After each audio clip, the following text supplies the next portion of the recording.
আল্লাহর নবী দয়ার নবী মায়ার নবী কয় ডাক দিয়া কয় না না না, এই অনুমতি আমি তোমারে দিতে পারবো না। আরে আমি কেমনে তোমাকে দেব?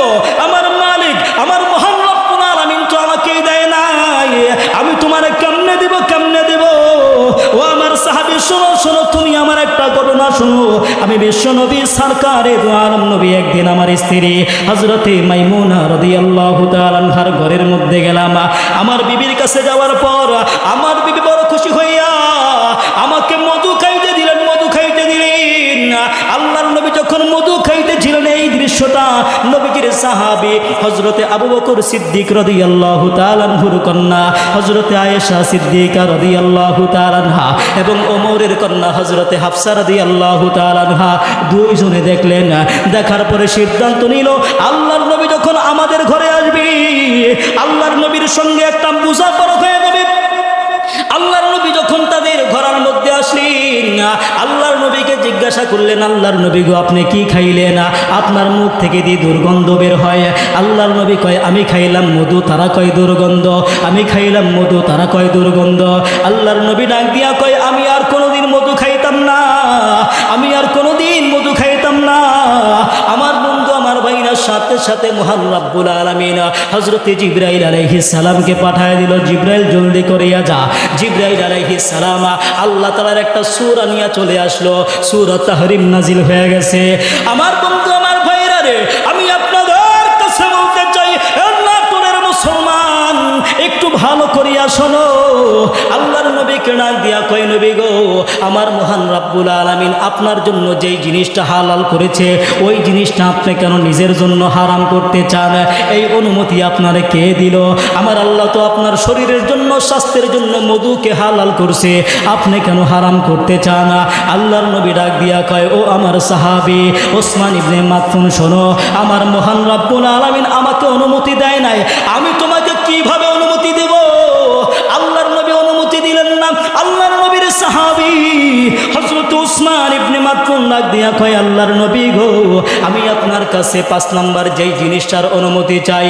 আল্লাহর নবী গো আমি দিনের বেলা নফল রোজা রাখতে চাই আর রাতের বেলা সারা রাত্র নফল নামাজ পড়তে চাই। আল্লাহর নবী ডাক দিয়া কয় না না না, এই অনুমতি আমি তোমাকে দিতে পারবো না, দিতে পারবো না। আল্লাহর নবী ডাক দিয়া কয় শোনো, দিনের বেলা তোমার সন্তানের প্রতি তোমার দায়িত্ব আছে, রাতের বেলা তোমার স্ত্রীর প্রতি তোমার হক আছে। তুমি রাতের বেলা দিনের বেলা এইভাবে নফল ইবাদত করতে পারবা না। তবে শোনো শোনো শোনো,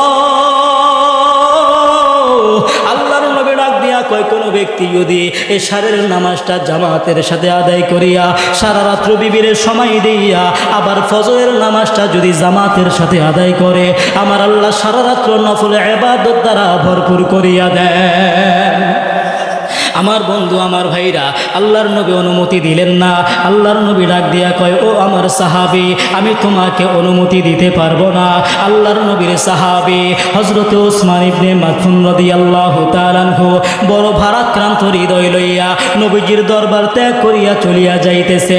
এমন সময় আমার মহান রব্বুল আলামিন হযরত জিবরাইলকে পাঠায় দিছে, জিবরাইল যা যা। আমার বন্ধু আমার ভাইরা রে, জিবরাইল আলাইহিস সালাম আমার তেলাওয়াতকৃত আয়াত নিয়ে আল্লাহর নবীর সামনে চলে আসলেন।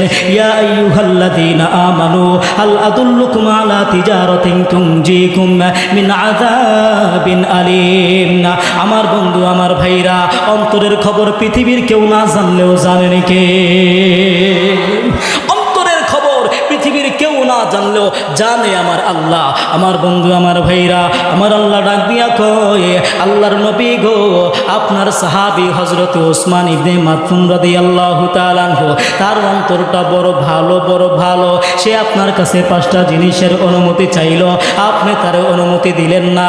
সে ভারাক্রান্ত হৃদয় লইয়া আপনার দরবার ত্যাগ করিয়া চলে যাইতেছে।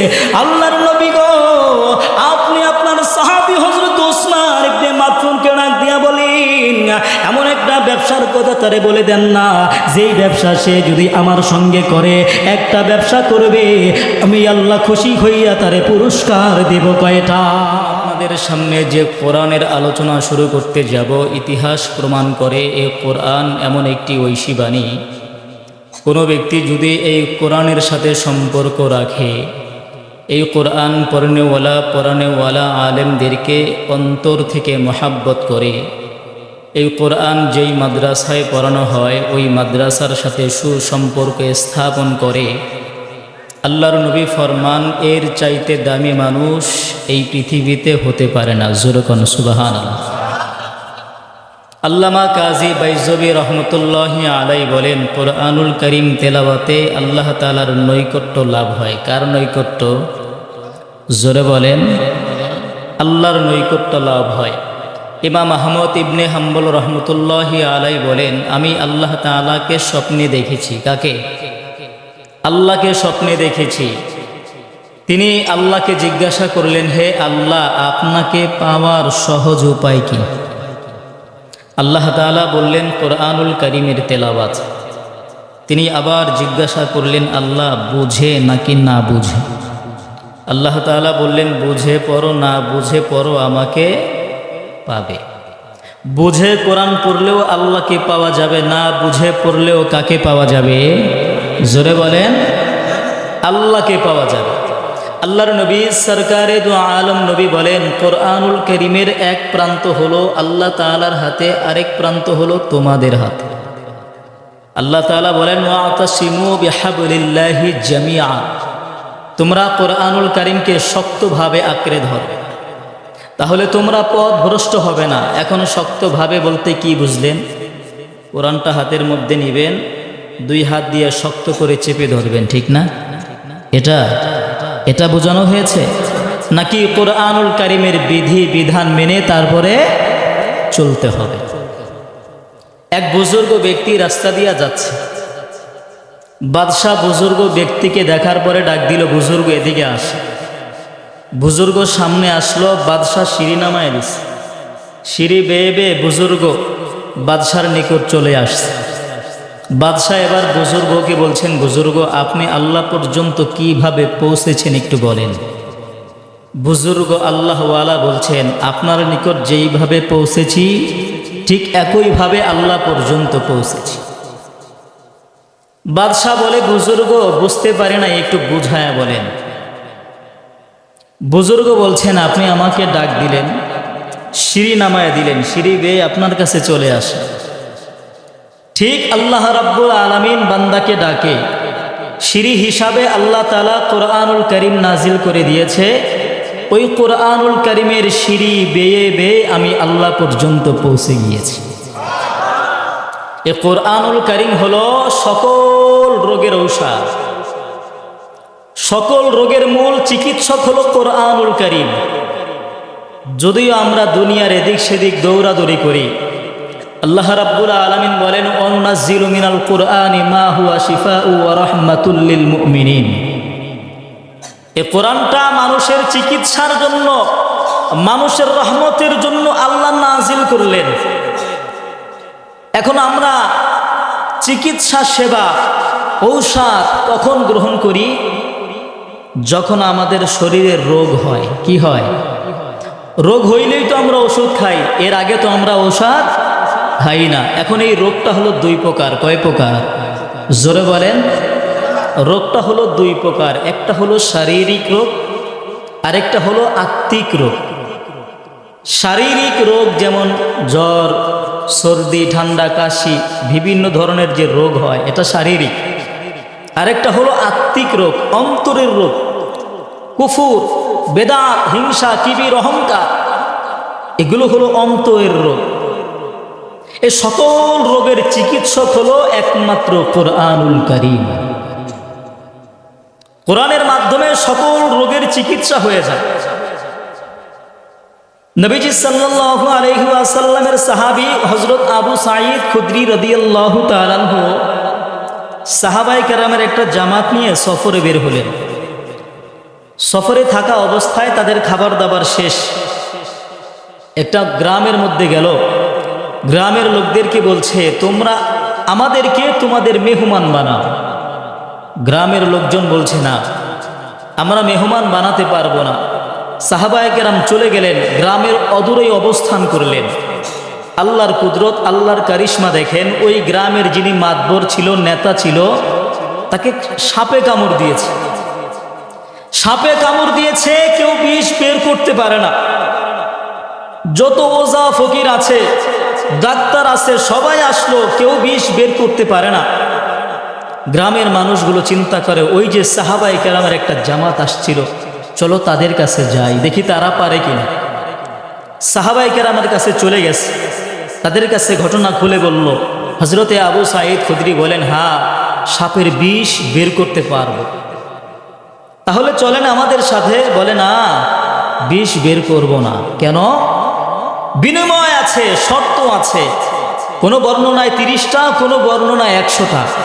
আমাদেরকে 100 ছাগল দিতে হবে, তাহলেই বিষ বের করব। তারা তো নিরুপায়, কি করবে? ঠিক আছে, 100 ছাগল দিব, আসেন। সাহাবায়ে কেরাম চলে গেল। হযরতে আবু সাঈদ খুদরি রাদিয়াল্লাহু তাআলা আনহু সাহাবায়ে কেরামদেরকে বললেন, তোমরা সূরা ফাতিহা 7 বার তেলাওয়াত করে এই ব্যক্তির গায়ে ফু দাও। 7 বার তেলাওয়াত করে ফু দেওয়ার সাথে সাথে সাপের বিষ বের হয়ে গেছে। তাহলে কি বুঝলেন? কোরআনুল কারীমটা হলো একটা চিকিৎসক, একটা মাধ্যম মানুষের রোগ বালা মুসিবত দূর করা। আজকে আমরা কয়জন কোরআন পড়তে পারি? জিজ্ঞাসা করলে সূরা ফাতিহাও বলতে পারে না। আফসোস, 40, 50, 60, 70 বছর হয়ে গেছে, আজকে কোরআন পড়তে পারি না। এর চাইতে বড় আফসোস আর কি হতে পারে?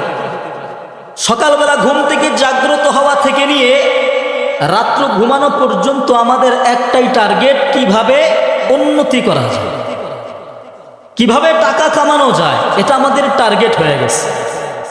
ঘর থেকে বের হয়েছে তো গুনাহ, রাস্তায় গিয়েছে তো গুনাহ, চায়ের দোকানে বসছে তো গুনাহ, আবার ঘরে আসছে ঘুমাইছে তাও গুনাহ।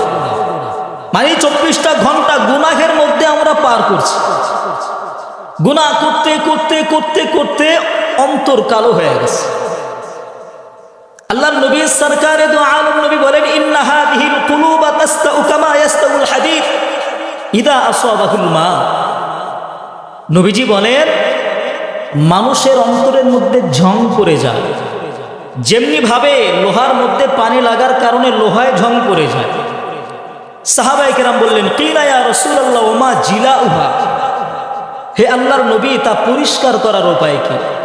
নবীজি বললেন, কাসরাতু যিকরিল মাউতি ওয়া তিলাওয়াতুল কুরআন, মৃত্যুকে বেশি বেশি স্মরণ করো, কোরআনুল কারীম বেশি থেকে বেশি পরিমাণে তেলাওয়াত করো। একটা মানুষ গুনাহ করে তো গুনাহ করতে করতে অন্তর কালো হয়ে যায়। টিভি দেখা গুনাহের কাজ, সুদ খাওয়া গুনাহের কাজ, বেপরদায় চলা গুনাহের কাজ, পরনারী দেখবেন গুনাহের কাজ। এই কাজগুলো আজকে প্রতিনিয়ত আমরা করছি। আজকে গুনাহ করার জন্য দূরে যাওয়া লাগে না, আজকের গুনাহ মানুষের পকেটে পকেটে ঘুরে। কথা বলেন, পকেটে পকেটে গুনাহ থাকে। যখন বান্দা কোরআনের তেলাওয়াত শুরু করে, আস্তে আস্তে বান্দার কলব পরিষ্কার হতে থাকে। আল্লাহ রাব্বুল আলামিন বলেন, ইন্নামাল মুমিনুনা আল্লাযীনা ইযা যুকিরাল্লাহু ওয়াজিলাত কুলুবুহুম ওয়া ইযা তুলিয়াত আলাইহিম আয়াতুহু যাদাতহুম ঈমানা ওয়া আলা রাব্বিহিম ইয়াতাওয়াক্কালুন। যখন মুমিন বান্দার সামনে আল্লাহর নাম নেওয়া হয়, কার নাম? আল্লাহর নাম নেওয়া হয়, তখন মুমিন বান্দার অন্তর ভয়ে কেঁপে ওঠে। আমরা কাকে ভয় পাই? জোরে বলেন। দুনিয়ার কাউকে আমরা ভয় করি না, ভয় করি কাকে? আল্লাহকে। আর সেই আল্লাহর কোরআন যখন আমাদের সামনে তেলাওয়াত করা হয়, মুমিন বান্দার ঈমানটা মজবুত হয়ে যায়। আর মুমিন বান্দা ওয়া আলা রাব্বিহিম ইয়াতাওয়াক্কালুন, পরিপূর্ণভাবে ভরসা করে কার উপর? আল্লাহর উপর। কিন্তু আজকে আমাদের ভরসা হয়ে গেছে দুনিয়া। 5 টাকার 1 কাপ চা খাওয়াইলো, সারাদিন পিছে পিছে। কথা বলেন, 500 টাকার জন্য সারাদিন নেতার পিছনে দৌড়াইলেন। ফজর চলে গেল, জোহর চলে গেল, আসর চলে গেল, মাগরিব চলে গেল, এশা চলে গেল, এক ওয়াক্ত নামাজও পড়লেন না। রাতের বেলা আইসা বিছানায় ঘুমাইলেন, চোখ বন্ধ করছেন। এ চোখ আর খুলতে পারবেন কিনা একবারও চিন্তা করেছেন? কত মানুষ ঘুমের ঘরে দুনিয়া থেকে চলে যায়। কত মানুষ রাস্তায় বের হয় কাজের জন্য আর বাড়িতে ফিরে না। কত মানুষ রাস্তায় অ্যাক্সিডেন্ট করে মারা যায়। কয়েকদিন আগে আমাদের এক বক্তা ভাই গাড়ি অ্যাক্সিডেন্ট করে মাহফিল করে যাওয়ার পথেই মারা গেছে। এরকম মানুষ মুহূর্তের মধ্যেই চলে যাচ্ছে, চোখের সামনে ভাই চলে যাচ্ছে, বাবা চলে যাচ্ছে, মা চলে যাচ্ছে, তারপরও একবারও চিন্তা হয় না, মনে হয় যেন এটা তার জন্য, আমার জন্য না। বাবাকে রেখে আসলাম, এটা বাবার জন্য, আমার জন্য না, এটা আমাদের চিন্তা হয়ে গেছে। আজকে আমরা মনে করতেছি ঘরের মধ্যে বসে থাকলেই আমাদের সব কিছু অর্জন হয়ে যাবে, আমরা সফল হয়ে যাব। আরে যদি তাই হতো তাহলে আমার আপনার প্রিয় নবী সরকারে দো আলম নবী পবিত্র হাতে তলোয়ার নিয়ে ময়দানে ঝাঁপিয়ে পড়তেন না। উহুদের ময়দানে তার দান মোবারক শহীদ হতো না, আঘাতে আঘাতে জর্জরিত হতো না, কখনো বদর প্রান্তরে আসতেন না, কখনো উহুদ প্রান্তরে আসতেন না। এইভাবে হযরতে হামজা রাদিয়াল্লাহু তাআলা আনহু কাফেরদের হাতে 12 টুকরা হতো না। হযরত সাহাবায়ে কেরাম রাদিয়াল্লাহু তাআলা আনহুম তাবেঈনগণ কোনদিন জিহাদের ময়দানে ঝাঁপিয়ে পড়তেন না। বিদায় হজে আল্লাহর নবী সরকারে দো আলম নবীর সামনে কমবেশ 1,24,000 সাহাবায়ে কেরাম উপস্থিত ছিলেন। পরবর্তীতে মক্কা মদিনাতে মাত্র 12,000 সাহাবায়ে কেরামের কবরের অনুসন্ধান পাওয়া যায়। বাকি সকল সাহাবায়ে কেরাম আল্লাহ তাআলার এই মনোনীত ধর্মকে মানুষের নিকট পৌঁছে দেওয়ার জন্য নিজেদের ঘরবাড়ি ত্যাগ করেছেন, ছেলে সন্তান ত্যাগ করেছেন, স্ত্রী ত্যাগ করেছেন, ব্যবসা বাণিজ্য ত্যাগ করেছেন, এমনকি প্রিয় নবী সরকারে দো আলম নবীর সোহবত পর্যন্ত ত্যাগ করেছেন।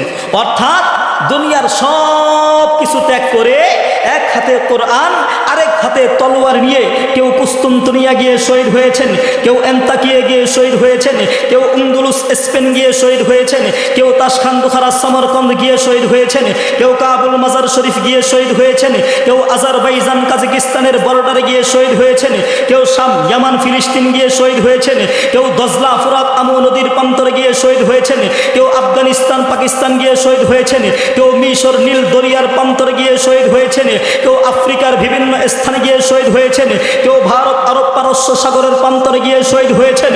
মোট কথা 1.5 লক্ষ সাহাবায়ে কেরাম পৃথিবীর পূর্ব থেকে পশ্চিম পর্যন্ত, উত্তর থেকে দক্ষিণ পর্যন্ত গিয়ে আল্লাহ তাআলার এই মনোনীত ধর্মকে পৌঁছে দিয়েছেন। এমন বহু সাহাবায়ে কেরাম আছে যারা ঘর থেকে বের হয়েছে আর কোনোদিন ফিরে আসেনি। কথা বলেন ঠিক না ব্যাঠিক? আমার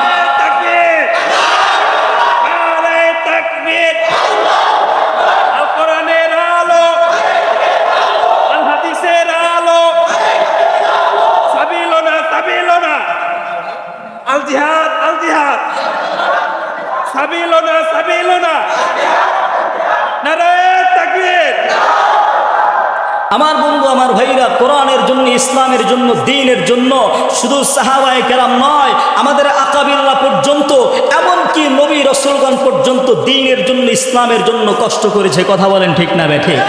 আমার বন্ধু, আমার ভাইরা, এই দ্বীনের জন্য হযরত ইব্রাহিম আলাইহিস সালামকে অগ্নিকুণ্ডের মধ্যে নিক্ষেপ করা হয়েছিল। এই দ্বীনের জন্য হযরত জাকারিয়া আলাইহিস সালামকে করাত দ্বারা দ্বিখণ্ডিত করা হয়েছিল। এই দ্বীনের জন্য হযরত ঈসা আলাইহিস সালামকে জেলখানার মধ্যে বন্দী করা হয়েছিল। এই দ্বীনের জন্য হযরত মূসা আলাইহিস সালামকে ফেরাউনের সাথে লড়াই করতে হয়েছিল। এই দ্বীনের জন্য আমার আপনার প্রিয় নবী সরকারে দো আলম নবীকে 3টি বছর পর্যন্ত আবদ্ধ করে রাখা হয়েছিল। এই দ্বীনের জন্য বেলাল হাফসি রাদিয়াল্লাহু তাআলা আনহুকে উত্তপ্ত মরুভূমির উপরে শোয়াইয়া, উপরে গরম পাথর, নিচে গরম পাথর দিয়ে কষ্ট দেওয়া হয়েছিল। এই দ্বীনের জন্য হযরত সুমাইয়া রাদিয়াল্লাহু তাআলা আনহার লজ্জা স্থানের মধ্যে বর্ষা নিক্ষেপ করা হয়েছিল। এই দ্বীনের জন্য হযরত জানিরা রাদিয়াল্লাহু তাআলা আনহার চোখ উপড়ে ফেলা হয়েছিল। এই দ্বীনের জন্য হযরত দাসনা রাদিয়াল্লাহু তাআলা আনহার শরীরের চামড়াকে তুলে ফেলা হয়েছিল। এই দ্বীনের জন্য আম্মার বিন ইয়াসারকে গরম পানির ভিতরে নিক্ষেপ করা হয়েছিল। এই দ্বীনের জন্য খাব্বাব রাদিয়াল্লাহু তাআলা আনহুর নিতম্বের বস্তুগুলো আগুন দ্বারা পুড়িয়ে দেওয়া হয়েছিল। এই দ্বীনের জন্য উহুদের যুদ্ধে 70 জন সাহাবী শহীদ হয়েছিল। এই দ্বীনের জন্য খাইবার বদরের যুদ্ধে 14 জন সাহাবী শহীদ হয়েছিল। এই দ্বীনের জন্য হুনাইনের যুদ্ধে 19 জন সাহাবী শহীদ হয়েছিল। এই দ্বীনের জন্য খাইবারের যুদ্ধে 13 জন সাহাবী শহীদ হয়েছিল। এই দ্বীনের জন্য বীরে মাউনার যুদ্ধে 69 জন হাফেজ কোরআন শহীদ হয়েছিল। এই দ্বীনের জন্য নবীজি সাল্লাল্লাহু আলাইহি ওয়াসাল্লামের জামানায় 270 জন সাহাবী শহীদ হয়েছিল। এই দ্বীনের জন্য খেলাফতে রাশিদার জামানায় 27,000 ওলামায়ে কেরামকে ফাঁসির কাস্টে ঝুলানো হয়েছিল। এই দিন, এই ইসলাম, এই কোরআন আমার আপনার নিকট এমনি এমনি আসেনি, আমাদের আকাবিরদের ত্যাগ আর কোরবানির বিনিময়ে এসেছে। কথা বলেন ঠিক না ব্যাঠে? আমার বন্ধু, আমার ভাইরা, আজকে যাদের বিনিময়ে আমরা দিন পেয়েছি, ইসলাম পেয়েছি, তাদের সাথে আমরা মস্কারি করি, তাদের সাথে বেয়াদবি করি। আমার বন্ধু, আমার ভাইরা, আমরা মুসলমান, শুধু নামে মাত্র মুসলমান। কথা বলেন ঠিক না ব্যাঠে? আজকে আমরা মুসলমান দাবি করি, দাড়ি টুপিওয়ালাদেরকে নিয়ে ঠাট্টা করি, ওয়াজ মাহফিলকে নিয়ে ঠাট্টা করি, পাশে গান বাদ্য চালাই। ওই জালিমগুলোকে আমি দাওয়াতের নামে পয়গাম পৌঁছে দিতে চাই, সত্যি সত্যি যদি অন্তর থেকে নাইবে নবীদের সাথে বেয়াদবি করো, এর শাস্তি দুনিয়ার জমিনে অবশ্যই হবেই হবে। কথা বলেন ঠিক না ব্যাঠে? আমার বন্ধু, আমার ভাইরা, আমরা দেখলাম সারা বাংলাদেশের সবচেয়ে বড় শাইখুল হাদিস আল্লামা জুনায়েদ বাবুনগরী রহমতুল্লাহি আলাই।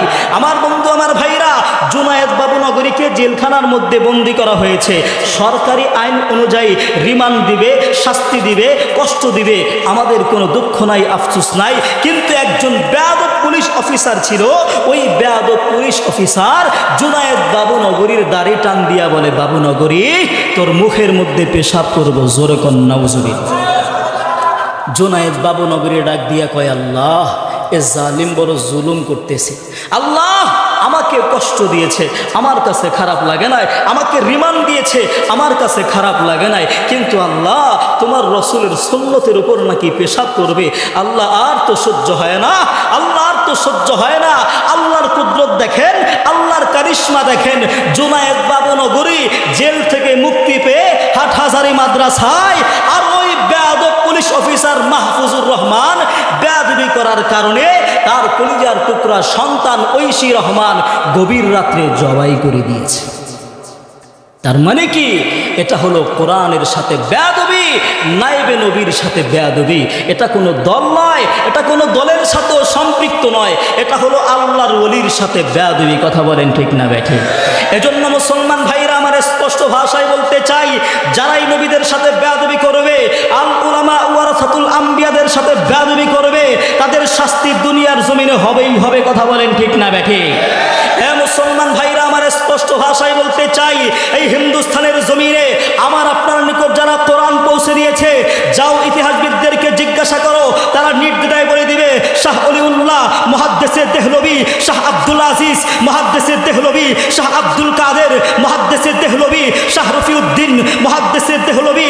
যাও ইংরেজদেরকে জিজ্ঞাসা করো, তারাও নির্দ্বিধায় বলে দিবে, সৈয়দ আহমদ বেরলভী, শাহ ইসমাইল শহীদ, হুজ্জাতুল ইসলাম মাওলানা কাসেম নানতুবি, মাওলানা সৈয়দুত তৈফা, হাজী আমদাদুল্লাহ মুহাজির মক্কি, কুতুবুল আখতাব, রশিদ আহমদ গঙ্গোহী, উস্তাজুল উলামা মাওলানা মামলুক আলী, মাওলানা বেলায়েত আলী, মাওলানা জাফর থানি সিরি, মাওলানা ওবায়দুল আরব আল আজম, আল্লামা হুসাইন আহমদ মাদানী আমার আপনার নিকট আল্লাহর কোরআনকে পৌঁছে দিয়েছে।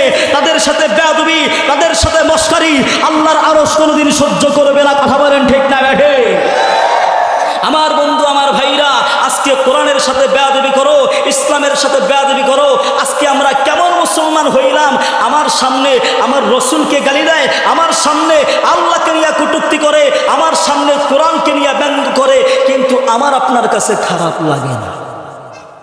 আজকে আপনার সামনে আমার সামনে রসুলকে নিয়ে ব্যঙ্গ করে, কোরআনের বিরুদ্ধে কথা বলে, আমার কাছে আপনার কাছে খারাপ লাগে না। কেন জানেন? এই কোরআনের জন্য আমি আর আপনি তো রক্ত দেই নাই, এই কোরআনের জন্য আমার আপনার ত্যাগ তো হয় নাই, আমি আর আপনি সন্তানকে এতিম করি নাই, আমি আর আপনি স্ত্রীকে বিধবা করি নাই, আমি আর আপনি মা বাবাকে কোরআনের জন্য হারাই নাই। যার কারণে কোরআনের প্রতি আমাদের মহাব্বত নাই, ইসলামের প্রতি মহাব্বত নাই, আল্লাহর প্রতি ভালোবাসা নাই। কথা বলেন ঠিক না ব্যাঠি? আমার বন্ধু, আমার ভাইরা, আমাদের আল্লাহ কি ছোট? জোরে বলেন ছোট? আমাদের আল্লাহ কি ছোট? আমাদের কোরআন কি ছোট? আমাদের মদিনার রওজা কি ছোট? আমাদের বাইতুল্লাহ কি ছোট? তাহলে বিড়ি খাওয়া মুসলমানের মতো, গাঞ্জা খাওয়া মুসলমানের মতো, দুনিয়ার খারাপ মানুষের মতো আজকের এই মজলিসটা দুনিয়ার কোনো সিটিং বাস বাটপারদের মজলিস নয়, এটা হলো মুসলমানের মজলিস, কোরআনের মজলিস। আজকের এই মজলিস থেকে সুন্দর করে সিদ্ধান্ত নিতে হবে, কারা ঈমান নিয়ে জান্নাতে যেতে চায়, আর কারা আবু জাহেল, আবু লাহাব, উতবা, শাইবা, মুগিরা, গোটা দুনিয়ার বেঈমানদের সাথে কারা জাহান্নামে যেতে চায়। আজকে হক আর বাতিলের লড়াই হবে। এই নাটোরের ময়দান থেকে সুন্দর করে সিদ্ধান্ত নিতে হবে। বাংলার জমিনে ঠিক না ব্যাঠিক? যদি তাই হয়ে থাকে এই আলোচনার পূর্বেই আজকের সিদ্ধান্ত নিতে হবে, যদি মুসলমানের ঘরের সন্তান হয়ে থাকি, বাংলার জমিনের দাড়িওয়ালা, টুপিওয়ালা, ইসলামওয়ালা, তবলিগওয়ালা, চরমনাইওয়ালা, আল্লাহওয়ালা, মদিনার আশিকেরা, আল্লাহর বান্দারা বাংলার জমিনে থাকবে, বেঈমানদের জায়গা বাংলার জমিনে দেওয়া হবে না, ঠিক না ব্যাঠিক? যদি তাই হয়ে থাকে তাহলে রব্বে কারীম আমাকে আপনাকে দুনিয়ার জিন্দেগি পরিচালনা করার জন্য একখানা গাইডলাইন প্রস্তুত, যার নাম হলো কোরআন। বাইবেল নয়, রামায়ণ নয়, গীতা নয়, দুনিয়ার কোনো পুস্তক নয়, এটা হলো লাউহে মাহফুজের পুস্তক। এই পুস্তকের নাম হলো কোরআন। এই কোরআন অনুযায়ী যারা ব্যক্তি জীবন, পারিবারিক জীবন, সামাজিক জীবন, সিরাত সুরাত ওঠা লেনদেন কমপ্লিট কোরআন অনুযায়ী পরিচালনা করবে, রাসূলের সুন্নাত অনুযায়ী পরিচালনা করবে, তারাই রব্বে কারীমের জান্নাতের 8টি দরজা দিয়ে জান্নাতে যাবে। ওই জান্নাতে যেতে চাই কারা কারা? আল্লাহু আকবার। আরো জোরে বলি আল্লাহু আকবার। শোনো শোনো গ্রামবাসী, শোনো দিয়া মন, শোনো শোনো গ্রামবাসী, শোনো দিয়া মন, ভালো লাগলো আপনাদের এই আজকের আয়োজন, হায়রে ভালো লাগলো আপনাদের এই মাহফিল আয়োজন। শোনো শোনো গ্রামবাসী, শোনো দিয়া মন, শোনো শোনো গ্রামবাসী, শোনো দিয়া মন, ভালো লাগলো আপনাদের এই আজকের আয়োজন, হায়রে ভালো লাগলো আপনাদের এই মাহফিল আয়োজন। এই মাহফিলে আনেওয়ালা মুসলমান সবাই, রওয়া মিলিক নবী এনপি নহচর মনাই, আমরা নবীর উম্মত জান্নাত পেতে চাই। কারা কারা জান্নাতে যাইবেন? দুই হাত লারা দেন সবাই, হাতে লারা দেন সবাই, হাতে লারা দেন সবাই। দিন ইসলামের পথে চলবো, আল্লাহু আকবার বলেন সবাই। এই তাকবীর হবে না, এবার আকাশ বাতাস মুখরিত করে তাকবীর দিতে হবে। না রাই তাকবীর, না রাই তাকবীর, না রাই তাকবীর।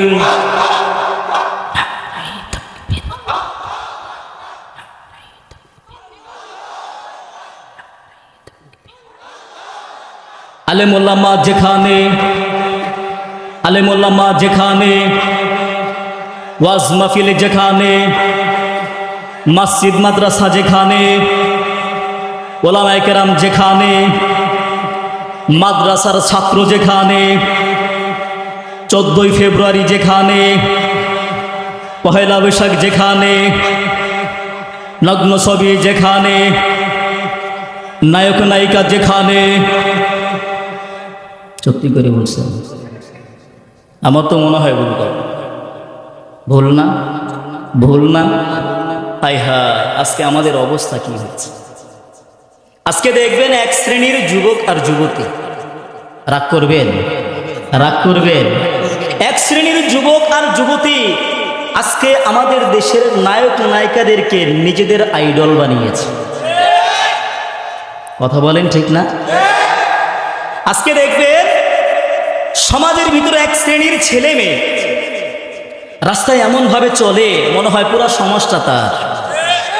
ভাব নিয়ে চলে, বলে আমাকে চিনো, আমার তো মিলিয়ন মিলিয়ন ফলোয়ার, আমার টিকটক আইডি আছে, আমার ফেসবুক পেজ আছে, আমার ফলোয়ারের অভাব নাই, কত মানুষ আমাকে ফলো করে। যখন নারায়ণগঞ্জে ছিলাম, এক ছেলে রাস্তা দিয়ে যাচ্ছে, ডাক দিলাম এদিকে আস। আমার ছাত্র তো মক্তবে পড়তো, তো আস, জিজ্ঞাসা করলাম কে মারছে?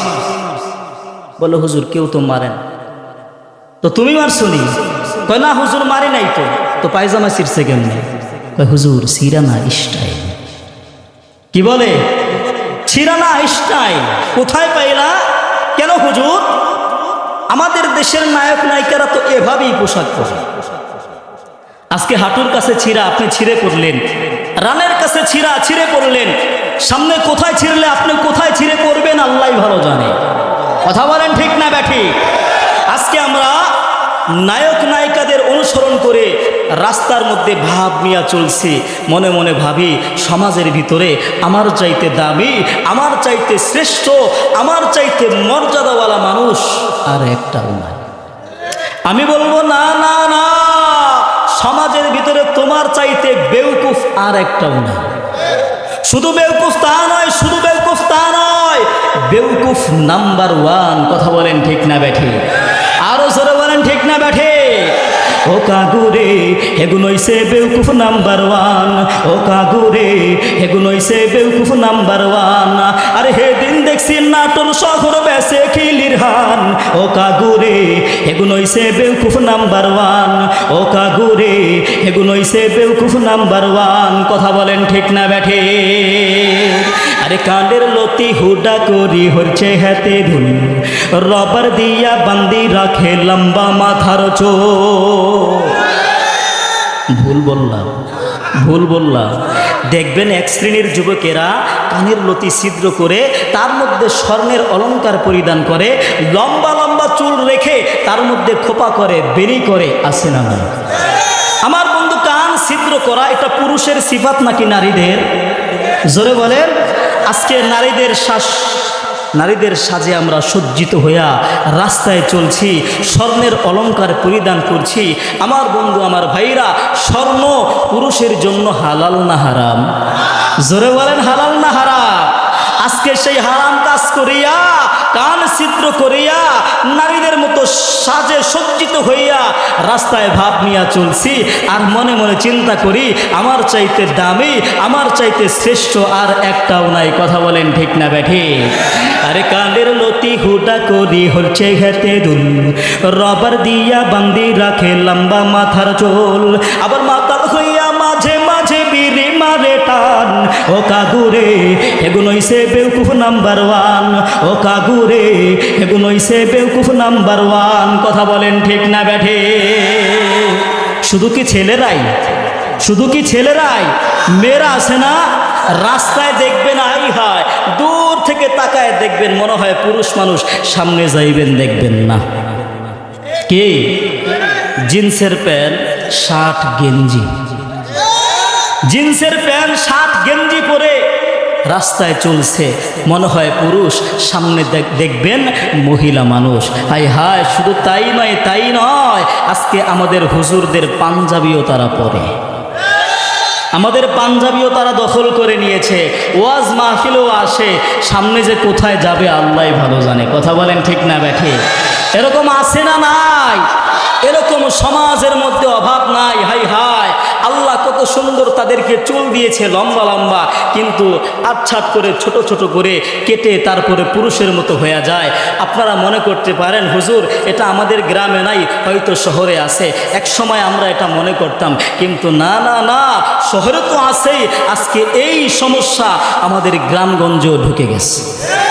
কথা বলেন, আজকে গ্রামগঞ্জের মানুষও গেঞ্জি গায়ে দেয়, বলে মডার্ন স্টাইল। কথা বলেন ঠিক না ব্যাঠে? আরে লম্বা চুল রে কাটি সাডি সড কইছে হিতি, স্কিন টাইটের হোসাক হরি হইছে হুরুষ জাতি। কথা বলেন ঠিক না ব্যাঠে? কিন্তু মুসলমান ভাইরা আমার, কে নষ্ট করলো এই সমাজটা? কে নষ্ট করলো এই সমাজটা? 20 বছর আগে তো এমন ছিল না। আমার বন্ধু, আমার ভাইরা, দূরে যাওয়ার দরকার নাই। কে নষ্ট করলো? এই যে তাকায় দেখে, কে নষ্ট করছে? আমার আপনার সন্তানকে এই জিনিসই নষ্ট করছে। কথা বলেন, আজকে সন্তান ঘুম থেকে জাগ্রত হইয়া স্কুলে যাবে না, মাদ্রাসায় যাবে না। কেন? কেন? মোবাইল লাগবে। আমার বন্ধুর মোবাইল আছে, টিকটক আইডি আছে, ফলোয়ারের অভাব নাই, কত কিছু ছাড়ে। আমার তো মোবাইল নাই। আগে মোবাইল দাও, তারপরে স্কুল। আগে মোবাইল দাও, তারপরে খাওয়া দাওয়া। সন্তান একদিন 2 দিন না খায়া থাকে, মা বাবা কি করবে? বাধ্য হইয়া সন্তানরে দেয়। হায় হায়, সন্তানের হাতে মোবাইল তো দিলেন না, বরঞ্চ সন্তানকে জাহান্নামের রাস্তা দেখাইলেন। আজকে আপনি যদি গার্ডিয়ান সতর্ক না হন, সুদূর ভবিষ্যতে এই সন্তান আপনার ঘাড় ধরিয়া তারপরে ঘর থেকে বের করবে। 20 বছর আগে এত বৃদ্ধাশ্রম ছিল না। আজকে যেই পরিমাণ বৃদ্ধাশ্রম হয়েছে, আপনি মা বাবা বৃদ্ধ হয়েছেন তো ঘরে জায়গা নেই। সন্তান মডার্ন হয়েছে, মোবাইলে আজে বাজে কাজ করতে হবে। আমি আর আপনি নাকে তেল দিয়া ঘুমাচ্ছি, আমার আপনার সন্তান সকালবেলা কার সাথে স্কুলে যায়, কার সাথে কলেজে যায়, বাড়িতে এসে কি করে, কখন ঘুমাইলো, একদিনও কি খবর নিয়েছে? এটা মা বাবার দায়িত্ব। আপনার সন্তান যদি খারাপ হয়ে যায়, আপনার সন্তানকে তো আল্লাহ ধরবে, আপনাকেও ধরবে। কেন আপনি নৈতিক শিক্ষা, যে সকালবেলা কোরআনী শিক্ষা, মক্তবী শিক্ষা কেন দিলেন না? আজকে দ্বীনি শিক্ষা, ইসলামী শিক্ষা না থাকার কারণে আজকে সন্তান গুনাহের পিছনে দৌড়াইতেছে, গুনার পিছনে দৌড়াইতেছে। কেন? আজকে বাজারে যাবেন, পুরুষের চাইতে মহিলাদের সংখ্যা বেশি, মহিলাদের সংখ্যা বেশি। দেখা যায় মহিলারা কেনাকাটা করে আর পুরুষ মানুষ বুয়ার কাজ করে, ব্যাগ নিয়ে পিছনে পিছনে ঘুরে। কিয়ামতের আলামত, মনে রাখবেন, কিয়ামতের আলামত। আজকে মহিলা মানুষের হাতে ক্ষমতা চলে গিয়েছে, সব তারাই করে। আমি আর আপনি কি হইলাম? আজকে রাস্তা দিয়া মহিলা মানুষ ধাক্কা চলে যায়, হুজুর কিনা তাও দেখে না। আজকে সব এক হয়ে গেছে। কিন্তু 20-30 বছর আগে তাকায় দেখেন, আমার আপনার মা, আমার আপনার দাদি, আমার আপনার নানি কিন্তু এমন ছিল না। যখন তারা রাস্তায় চলতো, দূর থেকে তাকায় দেখছে একটা পুরুষ মানুষ আসতেছে, সাথে সাথে রাস্তার পাশে চলে গেছে। পুরুষ মানুষটা সামনে আসছে, ছাতি দিয়া এইভাবে মাথাকে ঢেকে রাখছে, অথবা আঁচল দিয়া বা ওড়না দিয়া মাথা ঢেকে রাখতো। পুরুষ মানুষ যখন চলে যাইতো, সামনে অগ্রসর হইত। কিন্তু আজকে আমাদের মেয়েদের কি অবস্থা, আজকে আমাদের সমাজের কি অবস্থা? এজন্য অতি শীঘ্রই মাহফিল কেন হয়? যেন এখান থেকে কিছু শিক্ষা অর্জন করতে পারি।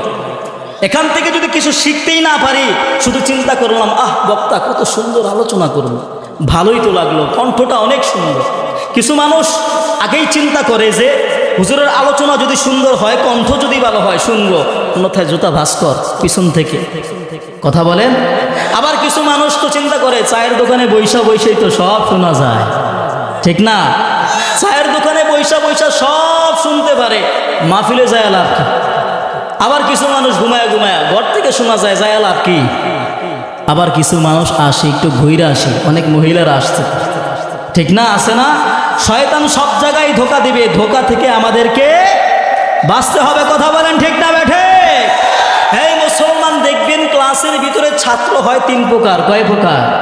জোরে বলেন, কয় প্রকার? ক্লাসের ভিতরে ছাত্র 3 প্রকার, এইখানে মুসলমানও 3 প্রকার, সারা বাংলাদেশের ভিতরে মুসলমানও 3 প্রকার। কথা বলেন, ঠিক না বেঠে? একদল আসছে মাহফিল দেখতে, দেখি আমাদের পক্ষে না বিপক্ষে। যদি পক্ষে বলে হুজুর ঠিক আছে, আর যদি বিপক্ষে বলে তাহলে হুজুরের নৌকায় উঠাইয়া বঙ্গোপসাগরে নিয়ে সুবাইয়া মেরালাম। কথা বলেন, ঠিক না বা ঠিক? আরেক দল আসছে, দেখি ধানের শীষের বিরুদ্ধে বলে কিনা। যদি ধানের শীষের বিরুদ্ধে বলে, হুজুরের কাছে দিয়ে নলকা ইড্ডা দিয়ে বলে। কথা বলেন, ঠিক না বা ঠিক? এই মুসলমান এখানে বিরুদ্ধে আর পক্ষে নয়। আজকের সমস্ত মুসলমান ঐক্যবদ্ধ হয়ে হকের বাতি উড্ডীন করার জন্য, বাংলার জমিনের সমস্ত নাস্তিক মুরতাদদেরকে খাটানোর জন্য আজকের এই সম্মেলন। কথা বলেন, ঠিক না বা ঠিক?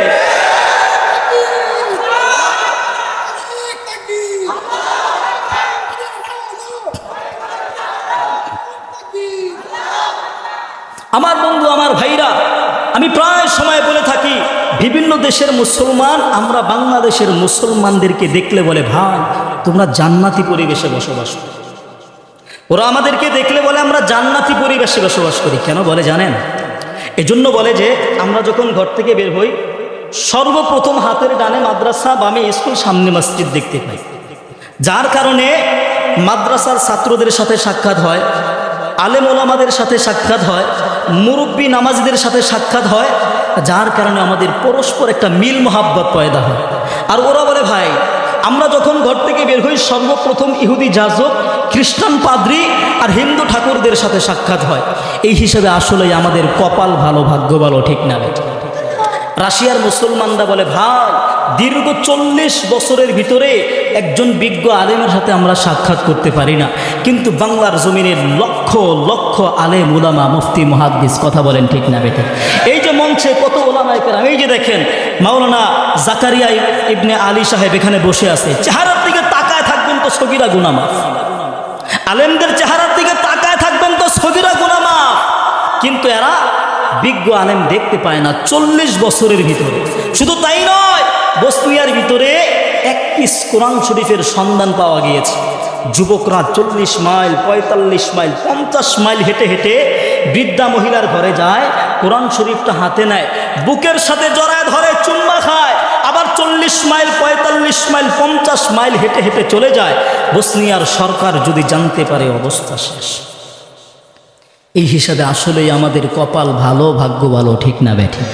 এজন্য আমরা শুকরিয়া আদায় করি যে আল্লাহ আমাদেরকে এমন একটি দেশে মুসলমানের ঘরে জন্মগ্রহণ করার তৌফিক দান করেছেন, যেই দেশের রাজধানী মসজিদের শহর, যেই দেশটাই মাদ্রাসার দেশ, যেই দেশের ভিতরে 360 আউলিয়া 360 আউলিয়া হিসাবে দেশটা প্রসিদ্ধ, 12 আউলিয়া হিসাবে দেশটা প্রসিদ্ধ, যেই দেশের ভিতরে স্বয়ং শাহ জালাল ইয়ামানি সোয়া, শাহ মাকদুম শাহ পরান সোয়া, যেই দেশের ভিতরে হাজী শরীয়তুল্লাহ সোয়া, যেই দেশটাকে তিতুমিরের দেশ বলা হয়, স্বয়ং দারুল উলুম দেওবন্দ থেকে 3 জন আলেম আসতেছিল, উপরে সাদা ছিল, ভিতরেও সাদা, একজন শাহ মুহাম্মদুল্লাহ হাফিজ জি হুজুর, আরেকজন মুজাহিদে আজম শামসুল হক ফরিদপুরি, আরেকজন আব্দুল্লাহ পিরিজি হুজুর দেওবন্দ ডিক্লার দিয়ে দিল 3 সুফায়েদ বাঙ্গাল কে তরফ যা রাহে হে, যাহা জায়েগা চমকায়েগা, যাহা জায়েগা নূর আবার নূর হোগা। আবার 3 জন আলেম আসতেছিল, উপরে কালা ছিল, ভিতরে সাদা, একজন নুরুদ্দিন গওহারপুরি, আরেকজন মুসাইদ হুসাইন বয়ানপুরি,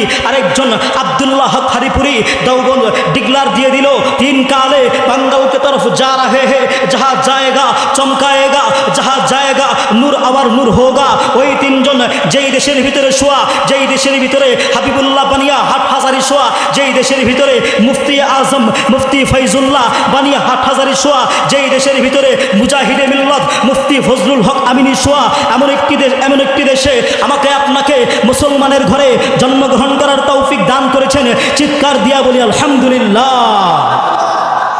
আমার বন্ধু, আমার ভাইরা, এমন একটি দেশে জন্মগ্রহণ করতে পেরে আমরা খুশি না বেজার? জোরে বলেন, খুশি না বেজার?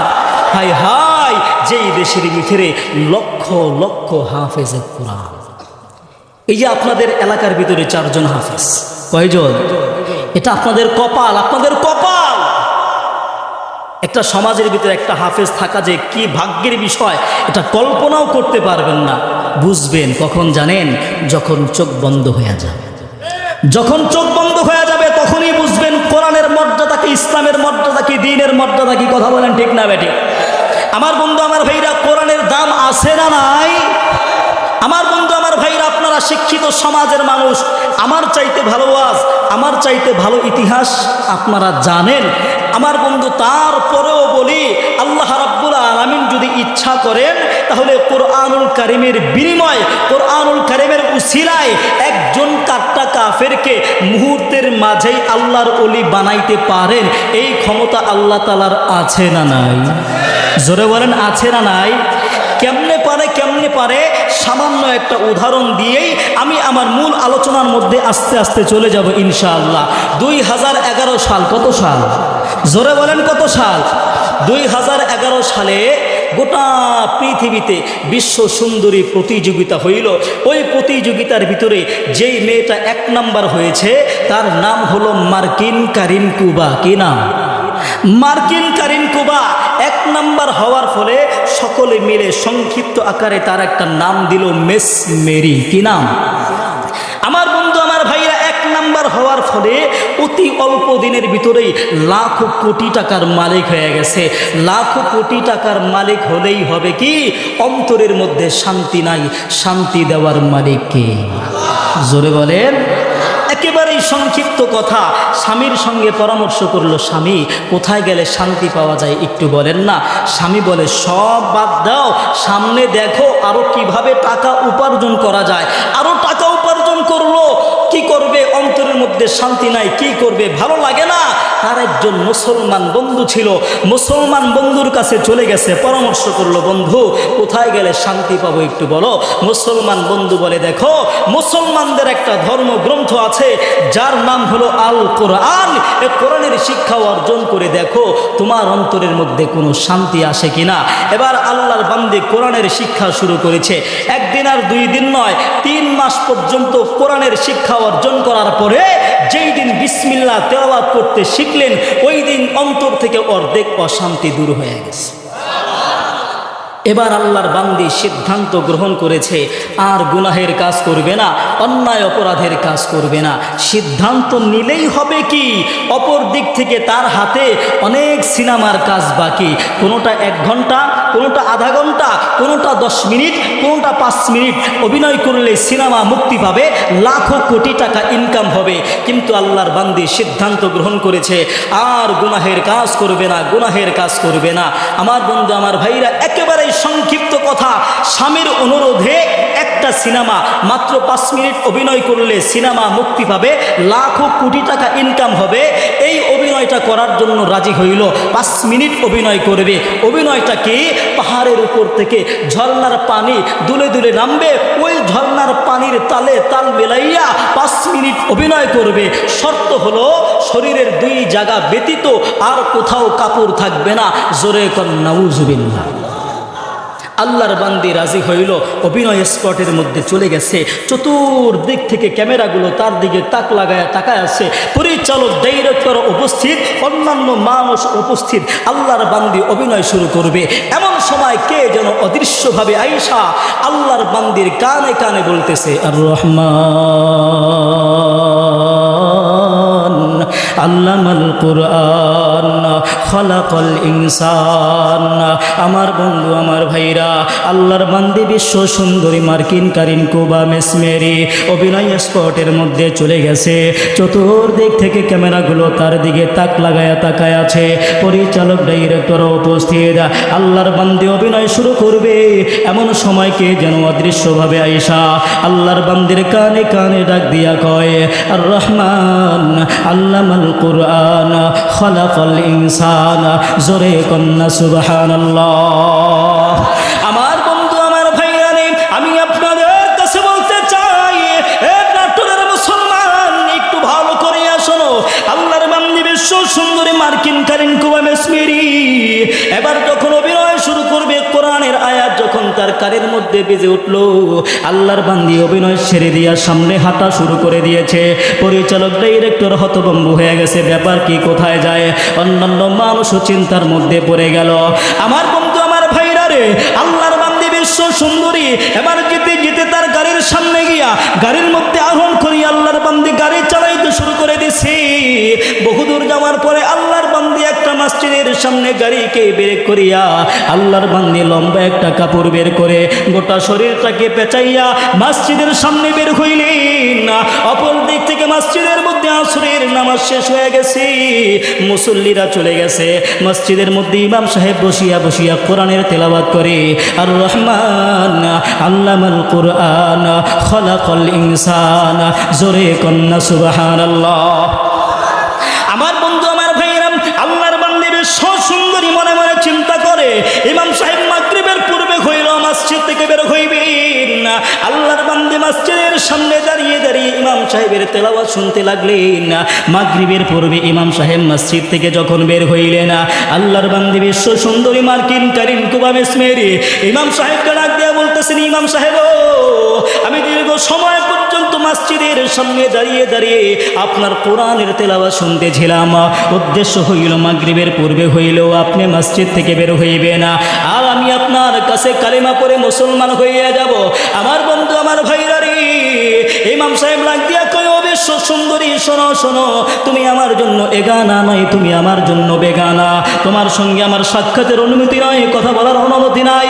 তুমি যা বলতে চাও, এই যে মসজিদের পাশে আমার বাসা আছে, বাসার মধ্যে আমার মা আছে, আমার বোন আছে, আমার স্ত্রী আছে, যাও তাদের কাছে গিয়া তোমার কথাগুলো খুলিয়া বলো। আমার বন্ধু, আমার ভাইরা, এবার বিশ্ব সুন্দরী মার্কিন কারিন কুবা ইমাম সাহেবের বাড়ির মধ্যে গিয়া মায়ের কাছে সমস্ত কথাগুলো খুলে বলল। ইমাম সাহেবের মা সুন্দর করে তারে গোসল করাইয়া পবিত্র করাইয়া পবিত্র একটা কাপড় পরিধান করানোর পরে ঘরের মধ্যে একটা পর্দা লাগাইলেন। আমার বন্ধু, আমার ভাইরা, এবার ইমাম সাহেবকে খবর দিলেন। ইমাম সাহেব মাগরিবের নামাজটা শেষ করিয়া ঘরের মধ্যে প্রবেশ করলেন। এবার ইমাম সাহেব ডাক দিয়া বলে, ও বিশ্ব সুন্দরী মার্কিন কারিন কুবা মেসমেরি, তুমি কেন মুসলমান হইবা? কারণ কি? তুমি কি আবেগ আপ্লুত হইয়া মুসলমান হইবা, নাকি বুঝে শুনে তারপরে মুসলমান হইবা? কারণ কি? আমার বন্ধু, আমার ভাইরা, আল্লাহর বান্দি বিশ্ব সুন্দরী মার্কিন কারেন্ট কুবা মিসমির ডাক দিয়া কয়, ইমাম সাহেব আমি আবেগ আপ্লুত হইয়া মুসলমান হইতে চাই না। ও ইমাম সাহেব আপনি জানেননি 2011 সালে গোটা পৃথিবীতে বিশ্ব সুন্দরী প্রতিযোগিতা হইল। ওই প্রতিযোগিতার মধ্যে আমি 1 নাম্বার হওয়ার ফলে অতি অল্প দিনের ভিতরে লাখো কোটি টাকার মালিক হয়ে গেছি। লাখো কোটি টাকার মালিক হলেই হবে কি, আমার অন্তরের মধ্যে কোনো শান্তি নাই, শান্তি নাই। কোথায় গেলে শান্তি পাবো চিন্তার মধ্যে পড়ে গেলাম।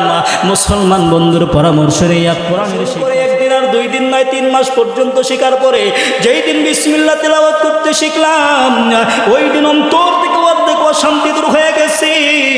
তারপরে 1 দিন আর 2 দিন নয় 3 বছর পর্যন্ত কোরআনটাকে নিয়ে গবেষণা করলাম। গবেষণা করিয়া বুঝিয়া শুনিয়া তারপরে আসছে, অতএব আমি আবেগ আপ্লুত হইয়া মুসলমান হইতে চাই না, আমি বুঝে শুনে তারপরে কালিমা পড়ে মুসলমান হইতে চাই।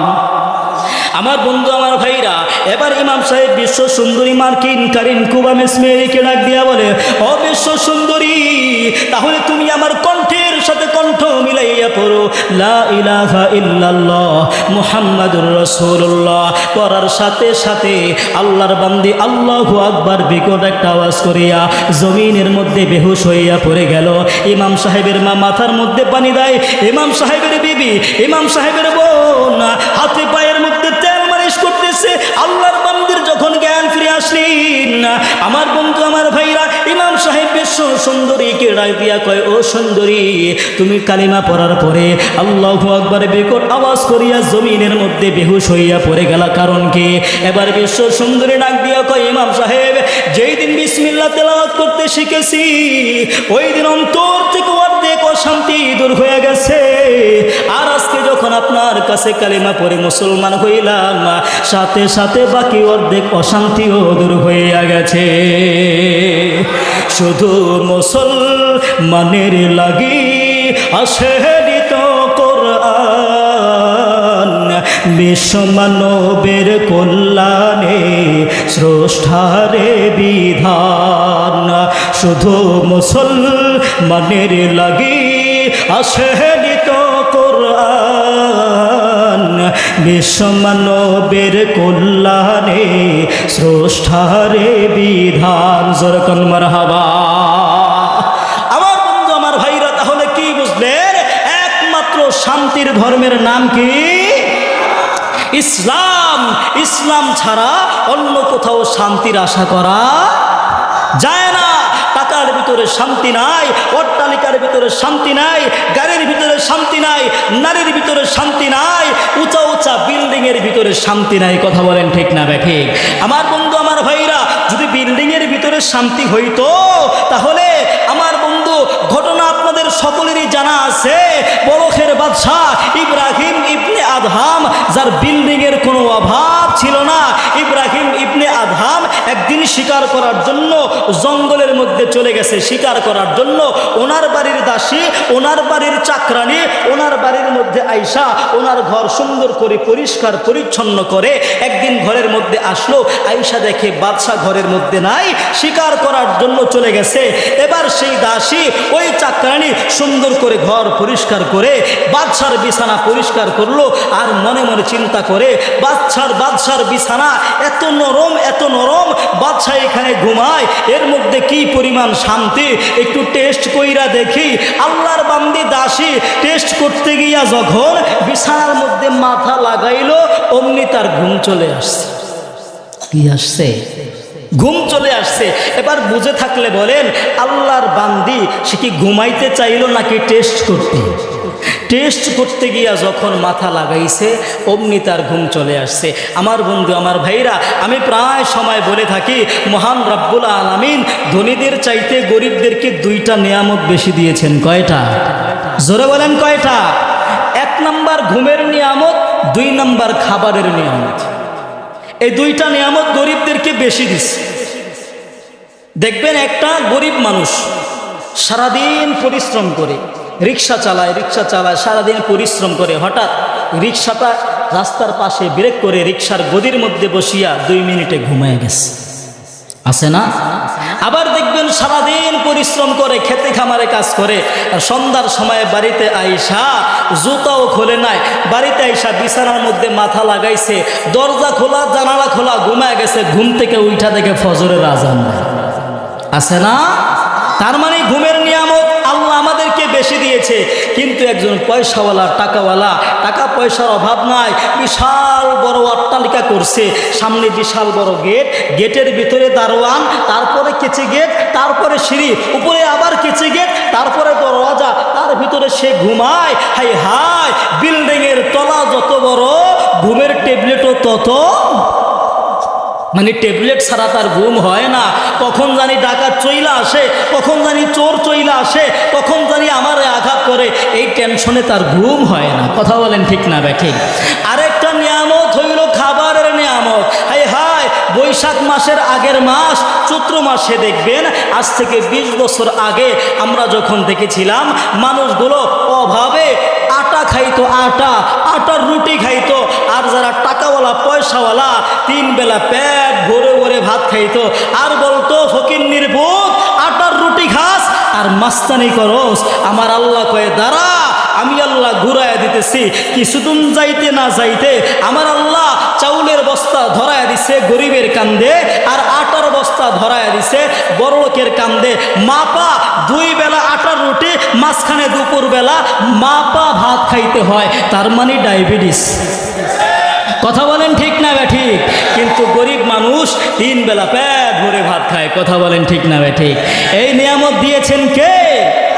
আল্লাহ তাআলা আমাদেরকে নিয়ামত 2টা দিয়েছেন বেশি। তো আল্লাহর বান্দি দাসী এবার যখন মাথাটা লাগাইলো টেস্ট করতে গিয়া, অমনি তার ঘুম চলে আসছে। অপর দিক থেকে বাদশাহ শিকারে শেষ কইরা আয়েশা যখন দেখে দাসী তার বিছানার মধ্যে ঘুমাইতেছে, এই দৃশ্য দেখার পরে বাদশার মেজাজটা সিঙ্গেল গরম না ডাবল?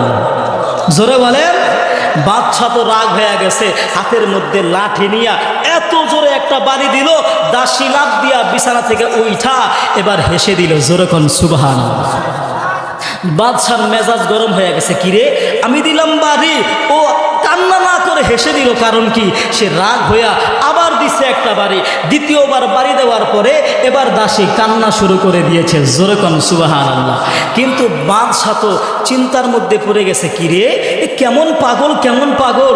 আরে এ যদি পাগল হইতো 2টা বাড়ি দিয়েছি, 2 বাড়িতেই হাসার কথা ছিল। আর যদি ভালো মানুষ হইতো 2টা বাড়ি দিয়েছি, 2 বাড়িতেই কাদার কথা ছিল। কিন্তু এটা কেমন পাগল, প্রথম আঘাতে হাসে, দ্বিতীয় আঘাতে কাঁদে। বাদশা চিন্তার মধ্যে পড়ে গেছে। আমার বন্ধু, আমার ভাইরা রে, এবার বাদশা ডাক দিয়া কয়, দাসী রে, এ দাসী তুমি কেমন পাগল, কেমন পাগল, কিছুই তো বুঝলাম না। তুমি যদি পাগলই হইতা, আমি তোমারে 2টা আঘাত করেছি, 2টা আঘাতেই তোমার কান্না করার কথা ছিল, হাসার কথা ছিল। আর যদি ভালো মানুষ হইতা 2টা আঘাতে কান্না করার কথা ছিল। কিন্তু তুমি প্রথম আঘাতে হাসো, দ্বিতীয় আঘাতে কাঁদো কেন? কারণ কি? আমার বন্ধু, আমার ভাইরা রে, আমি আপনাদের কাছে বলতে চাই, নাটোরের মুসলমান একটু ভালো করিয়া শুনো। আল্লাহর বান্দিরা দিয়া বলতেছেন, বাদশা গো, আমি একজন সাধারণ দাসী, সাধারণ একজন দাসী হইয়া আপনার বিছানার মধ্যে ঘুমাইলাম। ও বাদশা গো, আমি ঘুমাইতে চাই নাই, আমি টেস্ট করতে গিয়েছি। টেস্ট করতে গিয়ে আমার মাথাটা লাগানোর সাথে সাথে অমনি ঘুম চলে আসছে। তারপরেও তো অপরাধ, আমি একজন সাধারণ দাসী হইয়া আপনার বিছানার মধ্যে ঘুমাইলাম, এইটা আমার ঠিক হয় নাই। আপনি যে আমারে প্রথমবার আঘাত করলেন, আমি মনে মনে চিন্তা করলাম আমার যে অন্যায় হইল, অপরাধ হইল, এই আঘাতের কারণে আমার অপরাধ মুক্ত হয়ে গেছে, আমি মাপ পাইয়া গেছি। আমার বন্ধু, আমার ভাইরা, এবার বাদশা ডাক দিয়া কয়, ঠিক আছে দাসী, দ্বিতীয় আঘাতে কেন কান্না করলা? কারণ কি? এবার দাসী ডাক দিয়া কয়, বাদশা গো, দ্বিতীয় আঘাতে আমি আমার জন্য কান্না করি নাই, আমি আপনার জন্য আফসোস করিয়া করিয়া কান্না করেছি। বাদশা ডাক দিয়া কয়, দাসী রে, আমার জন্য এত মায়া, আমার জন্য এত দরদ, এত ভালোবাসা কোন দিন থেকে তোমার হইল? আমার জন্য তুমি কান্না করো কেন? কারণ কি? আমার বন্ধু, আমার ভাইরা রে, এবার দাসী ডাক দিয়া বলতেছেন, বাদশা গো, ও বাদশা গো, সবে মাত্র একবার আপনার বিছানার মধ্যে আমি ঘুমাইলাম। একবার বিছানার মধ্যে ঘুমানোর কারণে আপনি আমাকে ব্যত্রাঘাত করলেন, আর আপনি যে আমার মালিক রে ভুলিয়া দিনের পর দিন, রাতের পর রাত আরামের বিছানার মধ্যে ঘুমাইতেছেন। আমার মালিক আল্লাহ তাআলার দরবারে আপনার জন্য কি পরিমাণ বেত্রাঘাত রেডি হয়ে আছে, এই কথা চিন্তা করিয়া করিয়া আমি আপনার জন্য কান্না করেছি। দাসী তো দাসী, কথাটা কি দাসীর মতো বলছে নাকি উপদেশমূলক? জোরে বলেন, উপদেশমূলক। তার মানে ওয়াজ আমরা সকলেই জানি, কিন্তু আমলের বড় অভাব। হায় হায়, দেখবেন এই শীতের মৌসুমে টেকনাফ থেকে তেতুলিয়া পর্যন্ত প্রতি দৈনিক হাজার হাজার হাজার হাজার মাহফিল হচ্ছে। দেখবেন প্রতি দৈনিক যেই পরিমাণ মাহফিল হয় ওই পরিমাণ কিন্তু মানুষের হেদায়েত হয়। হেদায়েত হয় না, তার কারণ হলো দুইটা। কয়টা? হেদায়েত না হওয়ার কারণ কয়টা? দুইটা। এক নাম্বার, আমরা যারা ওয়াজ করি আমরাও বেজাইল্লা, আর আপনারা যারা ওয়াজ শুনেন আপনারাও বেজাইল্লা। কথা বলেন ঠিক না বেঠে? আমরা বেজাইল্লা কেমনে? আমাদেরকে কেউ মাহফিলের জন্য ফোন দিলেই 50 হলে আমি আসি। কথা বলেন, 50 হলে আমি আসি। মাহফিলের দিন সকালবেলা ফোন দেয়, বাকি সব টাকা বিকাশে পাঠাও, না হয়তো গাড়ির চাকা ঘুরবে। দুই নাম্বার, আপনারা বেজাইল্লা কেমনে? চিন্তা করেন, বক্তার যদি সিরাত সুরাত ভালো হয়, বক্তার কণ্ঠ যদি ভালো হয়, তাহলে আলোচনা শুনবো। আর যদি কণ্ঠ ভালো না হয়, জুতা তো রেডি আছে পিছন দিক থেকে। কথা বলেন ঠিক না বেঠে? তাহলে মুসলমান ভাইরা আমার, আমি আপনাদের কাছে বলতে চাই, বরঞ্চ আল্লাহর নবী সরকারে দু আলম বলেন, আখলিস দীনকা ইয়াকফিকাল আমালুল কলিল, তোমার ঈমানকে খাঁটি করো, অল্প আমলি নাজাতের জন্য যথেষ্ট। কথা বলেন ঠিক না বেঠে? অত নফলের দরকার নাই। আল্লাহর ইবাদত ইখলাসের সহিত যদি 5 ওয়াক্ত নামাজ পড়েন, তাও যদি আল্লাহ কবুল করে না, ঠিক না? আপনি সারা রাত নফল ইবাদত করলেন, ফজর নামাজ পড়লেন না, লাভ হইব? জোরে বলেন, লাভ হবে? তাহলে মুসলমান ভাইরা আমার, সেই ঈমান আর আমলকে সামনে রেখে আমি আমার মূল আলোচনা শুরু করব। এখনো কিন্তু আমি আমার মূল আয়াতের মধ্যে ঢুকি নাই। আমি আপনাদের সাথে শুধুমাত্র ম্যাচিং হইলাম, আপনাদেরকে আমার সাথে ম্যাচিং করলাম। এখন যদি আপনারা আমাকে অনুমতি দেন, আমি আমার আলোচনার মধ্যে ঢুকে যাব। কি করেন? কি বলেন? করব? জোরে বলেন, করব? আমি আপনাদের সামনে যে আয়াত তেলাওয়াত করেছি, মহাগ্রন্থ কোরআনুল কারীমের 114টি সূরার মধ্য থেকে একটি সূরা, সূরাতুস সফ, এই সূরা থেকে 2টি আয়াত তেলাওয়াত করেছি। মহান রব্বুল আলামিন এই সূরার শেষের অংশেই বলেন, অবাশশিরিল মুমিনিন, আমি কি তোমাদেরকে এমন একটা ব্যবসার সুসংবাদ দিব না, যেই ব্যবসার ভিতরে শুধু লাভ আর লাভ, লস বলতে কোনো কিছুই নাই। শুধু তাই নয়, তোমরা আমি আল্লাহ তাআলার সাথে ব্যবসা করবা একটা, আমি আল্লাহ খুশি হইয়া পুরস্কার দেব 5টা। জোরে কোন সুবহানাল্লাহ। কয়টা পুরস্কার? ব্যবসা কয়টা? আল্লাহ তাআলার সাথে যদি একটা ব্যবসা করি, আল্লাহ 5টা পুরস্কার দিবে। 5টা পুরস্কার কি? একটা একটা করে আলোচনা করব, তারপরে ব্যবসার কথা বলবো। এর আগে আমাদেরকে জানতে হবে মহান রব্বুল আলামিন এই আয়াতকে কেন নাজিল করেছে। তাফসীরের পরিভাষায় একে বলা হয় শানে নুজুল। কি বলে? শানে নুজুল। কেন আল্লাহ আয়াতটা নাজিল করেছে? আল্লাহর নবী সরকারে দু আলম নবীর একজন সাহাবী হযরত উসমান ইবনে মাকফুম রাদিয়াল্লাহু তাআলা আনহু, নবীজির সাহাবী, নবীজির কাছে গিয়া 5টা জিনিসের অনুমতি চাইল। কয়টা? জোরে বলেন, কয়টা? 5টা জিনিসের অনুমতি চাইল। নবীজির কাছে গিয়া বলতেছে, আল্লাহর নবী, আমি আপনার কাছে 5টা জিনিসের অনুমতি চাই। আল্লাহর নবী সরকারে দু আলম নবী ডাক দিয়া বলে, কি 5টা জিনিস আমার কাছে বলো? আমার বন্ধু, আমার ভাইরা রে, একটু ভালো করিয়া শোনেন, দিলের কান দিয়া শোনেন, দিলের কান দিয়া শোনেন, আমলের নিয়তে শোনেন রে মুসলমান। আল্লাহর নবীর সাহাবী হযরত ওসমান ইবনে মাকতুম রাদিয়াল্লাহু তাআলা আনহু আল্লাহর নবীর কাছে চলে গেছে। আল্লাহর নবীকে ডাক দিয়া কয়, নবী গো, আমি আপনার কাছে 5টা জিনিসের অনুমতি চাই। আল্লাহর নবী ডাক দিয়া কয়, ও আমার সাহাবী, কি 5টা জিনিস বলো? আল্লাহর নবীর সাহাবী ডাক দিয়া বলতেছেন, নবীজি, আমি আপনার কাছে 1 নম্বরে যে জিনিসটার অনুমতি চাই, আল্লাহর নবী গো, আমি জান্নাতে যেতে চাই, তবে জান্নাতে যাওয়ার জন্য ইবাদত বড় দরকার। কিন্তু নবী গো, ইবাদত করতে গিয়ে আমার কাছে আমার বিবিটা, আমার স্ত্রীটা, আমার বউটা বড় বাধা বাধা মনে হয়। আপনি যদি আমার অনুমতি দেন, আমি আমার বিবিকে তালাক দিতে চাই। আল্লাহর নবী সরকারে দু আলম নবী ডাক দিয়া কয়, ও আমার সাহাবী ওসমান ইবনে মাকতুম, তুমি কি কোনোদিন কয় না না, কোনোদিন জান্নাত দেখি নাই। আল্লাহর নবী সরকারে দু আলম নবী ডাক দিয়া কয়, আমার সাহাবী শোনো শোনো, আমি বিশ্ব নবী সরকারে দু আলম নবী নিজের চোখে জান্নাত দেখেছি।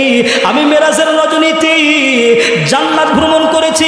আমার বন্ধু, আমার ভাইরা রে, আল্লাহর নবী সরকারে দু আলম নবী ডাক দিয়া কয়, সাহাবীরে শোনো, আমিও জান্নাতে যাইতে চাই, তুমিও জান্নাতে যাইতে চাও, তবে শোনো শোনো শোনো, বর্তমানে তোমার স্ত্রী হইল একটা, আর আমি বিশ্ব নবীর স্ত্রী হইল 9টা। তুমি বিবিরে তালাক দিয়া জান্নাতে যাইতে চাও, আমি বিবিদেরকে তালাক দিতে চাই না। ও আমার সাহাবী, শোনো শোনো শোনো, স্ত্রীদেরকে তালাক দিয়া তুমি জান্নাতে যেতে পারবা না, বরঞ্চ স্ত্রীর ভরণ পোষণের দায়িত্ব পালন করিয়া তারপরে তোমার জান্নাত উপার্জন করতে হবে। আল্লাহর নবী অনুমতি দিলেন না।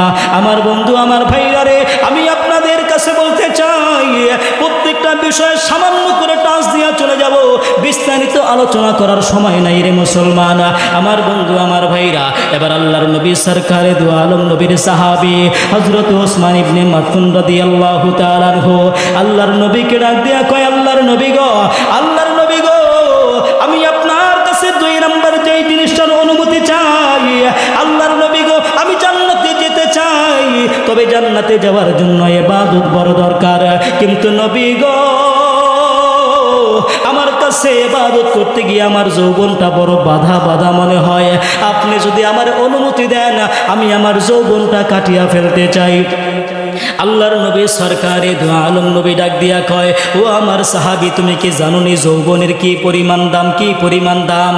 যেই ব্যক্তির যৌবন নাই তার যে জিজ্ঞাসা করো, প্রতিদিন ইউনানি হারবাল ডাক্তারের কাছে খালি দৌড়াদৌড়ি করে, কথা বলেন ঠিক না ঠিক? আমার বন্ধু, আমার ভাইরা রে, আল্লাহর নবী সরকারে দু আলম নবী ডাক দিয়া কয়, আমার সাহাবীরা শোনো শোনো, যেই দিন কিয়ামতের ময়দান কায়েম হবে, সমস্ত মানুষ ইয়া নাফসি ইয়া নাফসি বলবে।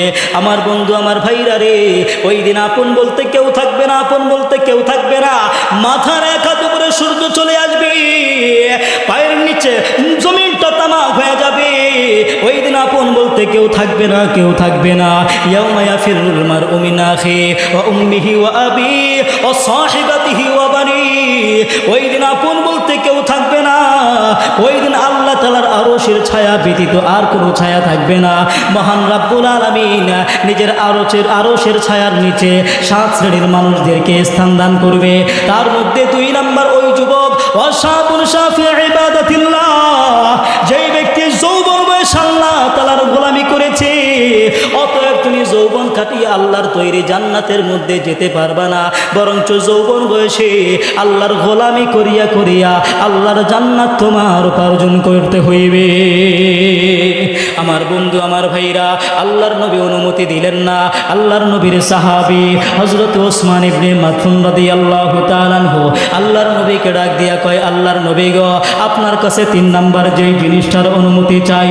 আল্লাহর নবী গো, আমি বৈরাগী হতে চাই। বৈরাগী কাকে বলে জানেননি?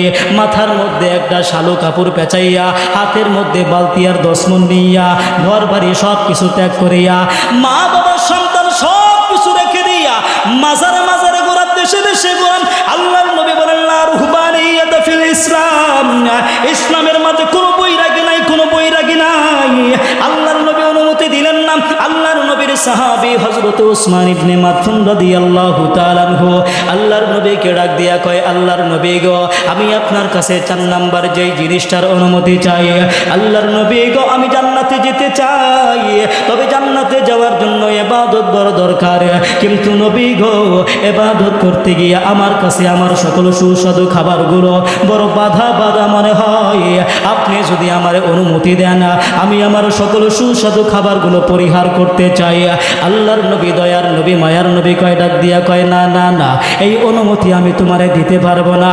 আরে আমি কেমনে তোমাকে দেব? আমার মালিক, আমার মহান রব্বুল আলামিন তো আমাকেই দেয় নাই, আমি তোমারে কেমনে দেব, কেমনে দেব? ও আমার সাহাবী, শোনো শোনো, তুমি আমার একটা ঘটনা শোনো। আমি বিশ্ব নবী সরকারে দু আলম নবী একদিন আমার স্ত্রী হযরতে মাইমুনা রাদিয়াল্লাহু তাআলা আনহার ঘরের মধ্যে গেলাম। আমার বিবির কাছে যাওয়ার পর আমার বিবি বড় খুশি হইয়া আমাকে মধু খাইতে দিলেন, মধু খাইতে দিলেন। আল্লাহর নবী যখন মধু খাইতেছিলেন, এই দৃশ্যটা নবীজির সাহাবী সাহাবী হযরতে আবু বকর সিদ্দিক রাদিয়াল্লাহু তাআলা আনহুর কন্যা হযরতে আয়েশা সিদ্দিকা রাদিয়াল্লাহু তাআলা আনহা এবং ওমরের কন্যা হযরতে হাফসা রাদিয়াল্লাহু তাআলা আনহা দুইজনে দেখলেন। দেখার পরে সিদ্ধান্ত নিল আল্লাহর নবী যখন আমাদের ঘরে আসবে, আল্লাহর নবীর সঙ্গে একটা বোঝাপড়া হয়ে যাবে। আল্লাহর নবী যখন তাদের ঘরের মধ্যে আসলেন, আল্লাহর নবীকে জিজ্ঞাসা করলেন, আল্লাহর নবী গো আপনি কি খাইলেন? আপনার মুখ থেকে দিয়ে দুর্গন্ধ বের হয়। আল্লাহর নবী কয় আমি খাইলাম মধু, তারা কয় দুর্গন্ধ। আমি খাইলাম মধু, তারা কয় দুর্গন্ধ। আল্লাহর নবী ডাক দিয়া কয় আমি আর কোনোদিন মধু খাইতাম না, আমি আর কোনোদিন মধু খাইতাম না। আমার বন্ধু আমার ভাইরা সাথে সাথে মহান রব্বুল আলামিন হযরতে জিবরাইল আলাইহিস সালামকে পাঠায় দিল, জিবরাইল জলদি করিয়া যা। জিবরাইল আলাইহিস সালাম আল্লাহ তাআলার একটা সূরা নিয়ে চলে আসলো, সূরা তাহরিম নাজিল হয়ে গেছে। আমার বন্ধু আমার ভাইরা রে, আমি আপনাদের কাছে বলতে চাই নাটোরের মুসলমান একটু ভালো করিয়া শোনো। আল্লাহর নবীকে ডাক দিয়া কয় নবী গো, আমার মহান রব্বুল আলামিন আপনার জন্য যেই জিনিসটা হালাল করেছে ওই জিনিসটা আপনি কেন নিজের জন্য হারাম করতে চান? এই অনুমতি আপনারে কে দিল? আমার আল্লাহ তো আপনার শরীরের জন্য স্বাস্থ্যের জন্য মধুকে হালাল করছে, আপনি কেন হারাম করতে চান? আল্লাহর নবী ডাক দিয়া কয় ও আমার সাহাবী ওসমান ইবনে মাকতুম শোনো, আমার মহান রব্বুল আলামিন আমাকে অনুমতি দেয় নাই, আমি তোমাকে কিভাবে অনুমতি দেব? আল্লাহর নবী অনুমতি দিলেন না। আল্লাহর নবীর সাহাবী হযরত ওসমান ইবনে মাকতুম ডাক দিয়া কয় আল্লাহর নবী গো, আমি আপনার কাছে 5 নাম্বার যেই জিনিসটার অনুমতি চাই। আল্লাহর নবী গো, আমি দিনের বেলা নফল রোজা রাখতে চাই আর রাতের বেলা সারা রাত্র নফল নামাজ পড়তে চাই। আল্লাহর নবী ডাক দিয়া কয় না না না, এই অনুমতি আমি তোমাকে দিতে পারবো না, দিতে পারবো না। আল্লাহর নবী ডাক দিয়া কয় শোনো, দিনের বেলা তোমার সন্তানের প্রতি তোমার দায়িত্ব আছে, রাতের বেলা তোমার স্ত্রীর প্রতি তোমার হক আছে। তুমি রাতের বেলা দিনের বেলা এইভাবে নফল ইবাদত করতে পারবে না। তবে শোনো শোনো শোনো, আল্লাহর নবী ডাক দিয়া কয় কোন ব্যক্তি যদি এশারের নামাজটা জামাতের সাথে আদায় করিয়া সারা রাত্র বিবিরের সময় দিয়া আবার ফজরের নামাজটা যদি জামাতের সাথে আদায় করে, আমার আল্লাহ সারা রাত্র নফল ইবাদত দ্বারা ভরপুর করিয়া দেন। আমার বন্ধু আমার ভাইরা, আল্লাহর নবী অনুমতি দিলেন না। আল্লাহর নবী ডাক দিয়া কয় ও আমার সাহাবী, আমি তোমাকে অনুমতি দিতে পারবো না। আল্লাহর নবীর সাহাবী হযরত ওসমান ইবনে মাকতুম রাদিয়াল্লাহু তাআলা আনহু বড় ভারাক্রান্ত হৃদয় লইয়া নবীজির দরবার ত্যাগ করিয়া চলিয়া যাইতেছে। এমন সময় আমার মহান রব্বুল আলামিন হযরত জিবরাইলকে পাঠায় দিছে, জিবরাইল যা যা। আমার বন্ধু আমার ভাইরা রে, জিবরাইল আলাইহিস সালাম আমার আয়াত নিয়ে আল্লাহর নবীর সামনে চলে আসলেন। ইয়া আইয়ুহাল্লাযীনা আমানু হাল আদুল্লুকুম আলা তিজারাতিন তুনজিকুম মিন আযাবিন আলীম। আমার বন্ধু আমার ভাইরা, অন্তরের খবর পৃথিবীর কেউ না জানলেও জানেন কে? অন্তরের খবর পৃথিবীর কেউ না জানলেও জানে আমার আল্লাহ। আমার বন্ধু আমার ভাইরা, আমার আল্লাহ ডাক দিয়া কয় আল্লাহর নবী গো, আপনার সাহাবী হযরত ওসমান ইবনে মাকতুম রাদিয়াল্লাহু তাআলা আনহু তার অন্তরটা বড় ভালো, বড় ভালো। সে আপনার কাছে 5টা জিনিসের অনুমতি চাইল, আপনি তার অনুমতি দিলেন না। সে ভারাক্রান্ত হৃদয় লইয়া আপনার দরবার ত্যাগ করিয়া চলে যাইতেছে। আল্লাহর নবী গো, আপনি আপনার সাহাবী হযরত ওসমান ইবনে মাকতুমকে ডাক দিয়া বলেন এমন একটা ব্যবসার কথা তারে বলে দেন না, যেই ব্যবসা সে যদি আমার সঙ্গে করে, একটা ব্যবসা করবে, আমি আল্লাহ খুশি হইয়া তারে পুরস্কার দেব কয়টা? পুরস্কার দিবে 5টা। তেলাওয়াতকৃত আয়াত নাজিল হয়ে গেছে। আমার বন্ধু আমার ভাইরা, অন্তরের খবর পৃথিবীর কেউ না জানলেও জানেন কে? আল্লাহ তাআলা। আল্লাহ ডাক দিয়া কয় নবী গো, অন্তরের খবর আমি আল্লাহ জানি। ও নবী, আপনার সাহাবীর অন্তরটা বড় ভালো, সে বড় আশা নিয়ে আপনার কাছে আসছে, কিন্তু ইসলামের ভিতরে অনুমতি না থাকার কারণে আপনি তাকে অনুমতি দিলেন না, সে চলে যাইতেছে। আল্লাহর নবী, আপনি তারে এমন একটা ব্যবসার কথা বলেন না যেই ব্যবসার ভিতরে শুধু লাভ আর লাভ, লস বলতে কোনো কিছুই নাই। আপনার সাহাবী আমি আল্লাহ তাআলার সাথে ব্যবসা করবে একটা, আমি আল্লাহ খুশি হইয়া পুরস্কার দেব 5টা। 5টা পুরস্কার কি একটা একটা করে আলোচনা করব, তারপরে ব্যবসার কথা বলবো ইনশাআল্লাহ। কেন আগে পুরস্কার পুরস্কারের কথা বলবো, কেননা আমরা বাঙালি লাভের পাগল। কথা বলেন, আমরা বাঙালি লাভের পাগল। দেখবেন আপনার বন্ধু আইসা আপনাকে যদি বলে, বন্ধু চলো তুমি আর আমি একসাথে ব্যবসা করি, আপনার বন্ধু আগেই প্রশ্ন করবে, ব্যবসা যে করব, ব্যবসার ভিতরে কি পরিমাণ লাভ হবে। আগেই প্রশ্ন হলো, ব্যবসার ভিতরে কি পরিমাণ লাভ হবে সেটা আগে বলো। আমরা বাঙালি লাভের পাগল, এজন্য আগে লাভের কথা বলবো, তারপরে ব্যবসার কথা বলবো ইনশাআল্লাহ।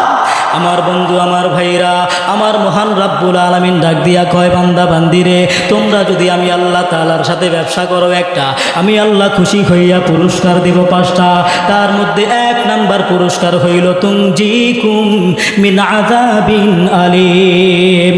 আমার বন্ধু, আমার ভাইরা রে, একটু ভালো করিয়া শোনো, অন্তরের কান দিয়া শোনো, একটু মেমোরির মধ্যে ঢুকানোর চেষ্টা করি। মোবাইলের মেমোরি নয়, মোবাইলের মেমোরি নয়, আল্লাহ তাআলার কুদরতি মেমোরির মধ্যে একটু ঢোকান মুসলমান ভাইরা আমার। আমার মহান রব্বুল আলামিন আল্লাহর নবী, দয়ার নবীকে ডাক দিয়া কই, নবী গো, আপনার উম্মত যদি আমি মহান রব্বুল আলামিনের সঙ্গে একটা ব্যবসা করে, আমি আল্লাহ খুশি হইয়া পুরস্কার দেব 5টা। তার মধ্যে 1 নাম্বার পুরস্কার হইল তুনজিকুম মিন আযাবিন আলীম। আমি আল্লাহ তাদেরকে জাহান্নাম থেকে মুক্তি কইরা দেব। আমরা জাহান্নাম থেকে মুক্তি পেয়ে জান্নাতে যেতে চাই কিনা? জোরে বলেন, যেতে চাই কিনা? আমার আল্লাহ বলেন, ফাম্মা মান তাগা, ও নিমক হারামের দলেরা, একটু চিন্তা করিয়া দেখছস, চিন্তা করিয়া দেখছস, আমি মহান রব্বুল আলামিন তোমারে এত সুন্দর করে বানাইলাম, এত সুন্দর করে অঙ্গ প্রত্যঙ্গ দিলাম। আমি আল্লাহ তোমারে কেন বানাইলাম তুমি কি জানো নি? আমি আল্লাহ তোমারে জাহান্নামে দেওয়ার জন্য বানাই নাই রে বান্দা। এ বান্দারে, আমি মহান রব্বুল আলামিন তোমাকে হাত দিলাম, পা দিলাম, জবান দিলাম, চক্ষু দিলাম, এত সুন্দর করে তোমার এই অঙ্গ প্রত্যঙ্গ দিয়া বানাইলাম, তারপরও আমার নাফরমানি করো। আমার আল্লাহ বলেন, আলাম নাজআল লাহু আইনাইন ওয়া লিসানান ওয়া শাফাতাইন। আমার আল্লাহ দেখার জন্য চক্ষু দিল, কথা বলার জন্য জবান দিলেন, এত অঙ্গ প্রত্যঙ্গ দিয়া আমার আল্লাহ দুনিয়ার মধ্যে পাঠাইলেন, তারপরও আল্লাহর নাফরমানি করি। আমার আল্লাহ বলেন, বান্দা কর কর কর, কোনো সমস্যা নাই, যেই দিন মালিকের কারখানায় জবাব দেওয়া লাগবে আমার কথা নয়। আমার আল্লাহ বলেন, কুল্লু নাফসিন বিমা কাসাবাত রহিনা। প্রত্যেকটা ব্যক্তি নিজের কৃত কর্মের দায়ে একদিন আল্লাহর আদালতে জবাব দেওয়া লাগবে, ঠিক না ব্যাঠিক? আজকে মুসলমান ভাইরা আমার, সাধারণ দুনিয়া পাই আমরা পাগল হয়ে গেছি। দুনিয়ার সাধারণ নারী, দুনিয়ার সাধারণ বাড়ি গাড়ি দেখে আমরা পাগল হয়ে গেছি। আজকে গুনার পিছনে দৌড়াইতেছি, স্যাম্পল দুনিয়া পাইয়া আজকে আমরা গোডাউন জান্নাতকে ভুইলা গেছি। আমি আর আপনি যদি রাস্তার মধ্যে চলিয়া ফুটপাথের মধ্যে সাধারণ জিনিস দেখা মনে করি দোকানের মধ্যে মনে হয় দামি জিনিসটা নাই, এইটাই হয়তো দামি হইবে, এটা আমার আপনার ভুল চিন্তা হইবে, কেননা বাহিরে স্যাম্পল, ভিতরে গোডাউনের মধ্যে আরো বেশি আছে। কথা বলেন, ঠিক না ব্যাঠিক?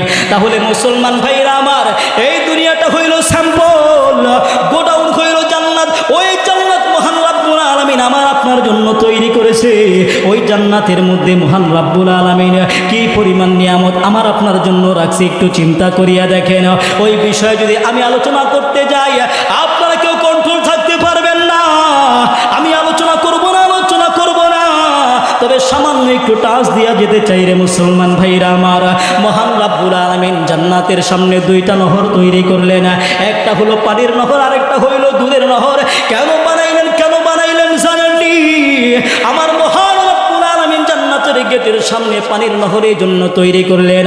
আমার আল্লাহ ডাক দিয়া কয়, আমি মহান রব্বুল আলামিন যখন আমার কোনো বান্দা বান্দিকে জান্নাতের মধ্যে প্রবেশ করাইব, ওই জান্নাতের মধ্যে প্রবেশ করানোর আগে জান্নাতের সামনে পানির নহরে গোসল করাইব। একটা বান্দা বান্দির ভিতরে 5টা পরিবর্তন চলে আসবে। কয়টা পরিবর্তন? 5টা পরিবর্তন। জান্নাতের সামনে যে পানির নহর আছে, ওই পানির নহরে গোসল করানোর সাথে সাথে প্রত্যেকটা মানুষের ভিতরে 5টা পরিবর্তন চলে আসবে। আল্লাহ রাব্বুল আলামিন ডাক দিয়া কয়, ও আমার বান্দাবান্দি শোনো, আমি মহান রব্বুল আলামিন যখন আমার কোনো বান্দাবান্দিকে জান্নাতের মধ্যে প্রবেশ করাইব, জান্নাতের মধ্যে প্রবেশ করানোর আগে 5টা পরিবর্তনের 1 নাম্বার পরিবর্তন হইল, দুনিয়ার ভিতরে দেখবেন এক শ্রেণীর মানুষ অনেক লম্বা, আবার কেউ আছে খাটো, কেউ আছে অনেক মোটা, কেউ আছে হালকা। আমার বন্ধু আমার ভাইরা, যেই মানুষটা একটু লম্বা হয়ে যায় মানুষ তাকে ব্যঙ্গ করে বলে লম্ঘুরে, আবার ডাক দিয়া কয় হুজুর গো আমার আফসোস, মানুষ আমাকে দেখিয়া বলে তোর তো বুদ্ধি আটুর উপরে ওঠে না। আবার খাটো মানুষ দেখলে তারে বাট্টু বলিয়া মানুষ চেতায়, আবার যদি একটু মোটা হইয়া যায় মানুষ তাকে ভুটকু বলে, আরো কত কিছু বলে, তার সহ্য হয় না। আবার যদি হ্যাংলা পাতলা হয় মানুষ ডাক দিয়া কয় আরে তুই তো এমন পাতলা বাতাসের সাথে উইরা যাবি। প্রত্যেকটা মানুষের অভিযোগ আর অভিযোগ, কিন্তু মুসলমান ভাইরা আমার মহান রব্বুল আলামিন ডাক দিয়া কয় আমার বান্দা বান্দি শোনো, আমি মহান রব্বুল আলামিন যখন আমার কোনো বান্দা বান্দিকে গোসল করাইব, আমি মহান রব্বুল আলামিন যখন আমার কোনো বান্দা বান্দিকে জান্নাতের মধ্যে প্রবেশ করাইব, জান্নাতের মধ্যে প্রবেশ করানোর আগে জান্নাতের সামনে পানির নহরে গোসল করানোর সাথে সাথে 5টা পরিবর্তনের 1 নাম্বার পরিবর্তন হইল, আমি আল্লাহ প্রত্যেকটা বান্দা বান্দিকে বাবা আদম আলাইহিস সালামের মতো বডি দিয়া তারপরে জান্নাতের মধ্যে পাঠাইব। আমার বন্ধু আমার ভাইরা, আমার মহান রব্বুল আলামিন ডাক দিয়া কয় ও আমার বান্দা বান্দি শোনো, আমি মহান রব্বুল আলামিন যখন আমার কোনো বান্দা বান্দিকে জান্নাতের মধ্যে প্রবেশ করাইব, জান্নাতের মধ্যে প্রবেশ করানোর আগে জান্নাতের সামনে পানির নহরে গোসল করানোর সাথে সাথে 5টা পরিবর্তনের 2 নাম্বার পরিবর্তন হইল। দুনিয়ার মানুষ বড় সুন্দরের পাগল, সুন্দরের পাগল। দেখবেন ঘরের বউটা যদি সুন্দর না হয় নজরটা কিন্তু অন্যদিকে চলে যায়। কথা বলেন ঠিক না বে ঠিক?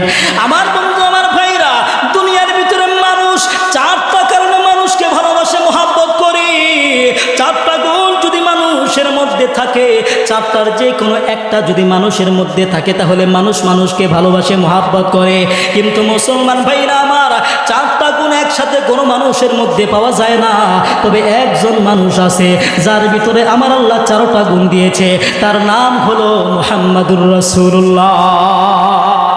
4টা গুণ আমার নবীকে দিয়া আমার আল্লাহ দুনিয়াতে পাঠাইছে। তবে 4টা গুণ একজন মানুষের ভিতরে আল্লাহ দেয় না, শুধু আমার নবীকে দিয়েছেন। জোরে কন্না সুবহানাল্লাহ। আমার বন্ধু আমার ভাইরা, তার মধ্যে 1 নাম্বার গুণ হলো সৌন্দর্য। মানুষ সুন্দরের পাগল, সুন্দরের পাগল। আমার বন্ধু আমার ভাইরা, ওই যে ইউসুফ নবীর জন্য যেমন জুলাইখা পাগল হয়ে গেছে, জুলাইখা পাগল হওয়ার পরে মিশরের মানুষ ডাক দিয়া কয় জুলাইখা তুমি ইউসুফের মধ্যে কি দেখলা, ইউসুফের জন্য এত পাগল হইলা কেন? কারণ কি? জুলাইখা ডাক দিয়া কয় কেন পাগল হইলাম জানো? জানো তোমরা আসো আমার সঙ্গে। এবার জুলাইখা মিশরের মহিলাদেরকে দাওয়াত দিল। লম্বা ঘটনা আইসাই। এবার যখন সামনে বিশাল পর্দা লাগাইল, ইউসুফ নবী অপর পাশে, তারা অপর পাশে। বলে হাতের মধ্যে ফল দিলাম, ছুরি দিলাম, কাটা শুরু করবা। এখন না, আমি যখন বলবো তখন আস্তে আস্তে পর্দা উঠায় আর বলে ফল কাটো। আল্লাহর বান্দিরা ইউসুফ নবীর দিকে তাকাইয়া ফল কাটতে কাটতে নিজেদের হাতের আঙ্গুল পর্যন্ত কাইটা দিচ্ছে। জোরকন্না সুবহানাল্লাহ। আমার বন্ধু আমার ভাইরা, ইউসুফ নবীকে কত সৌন্দর্য দিছে।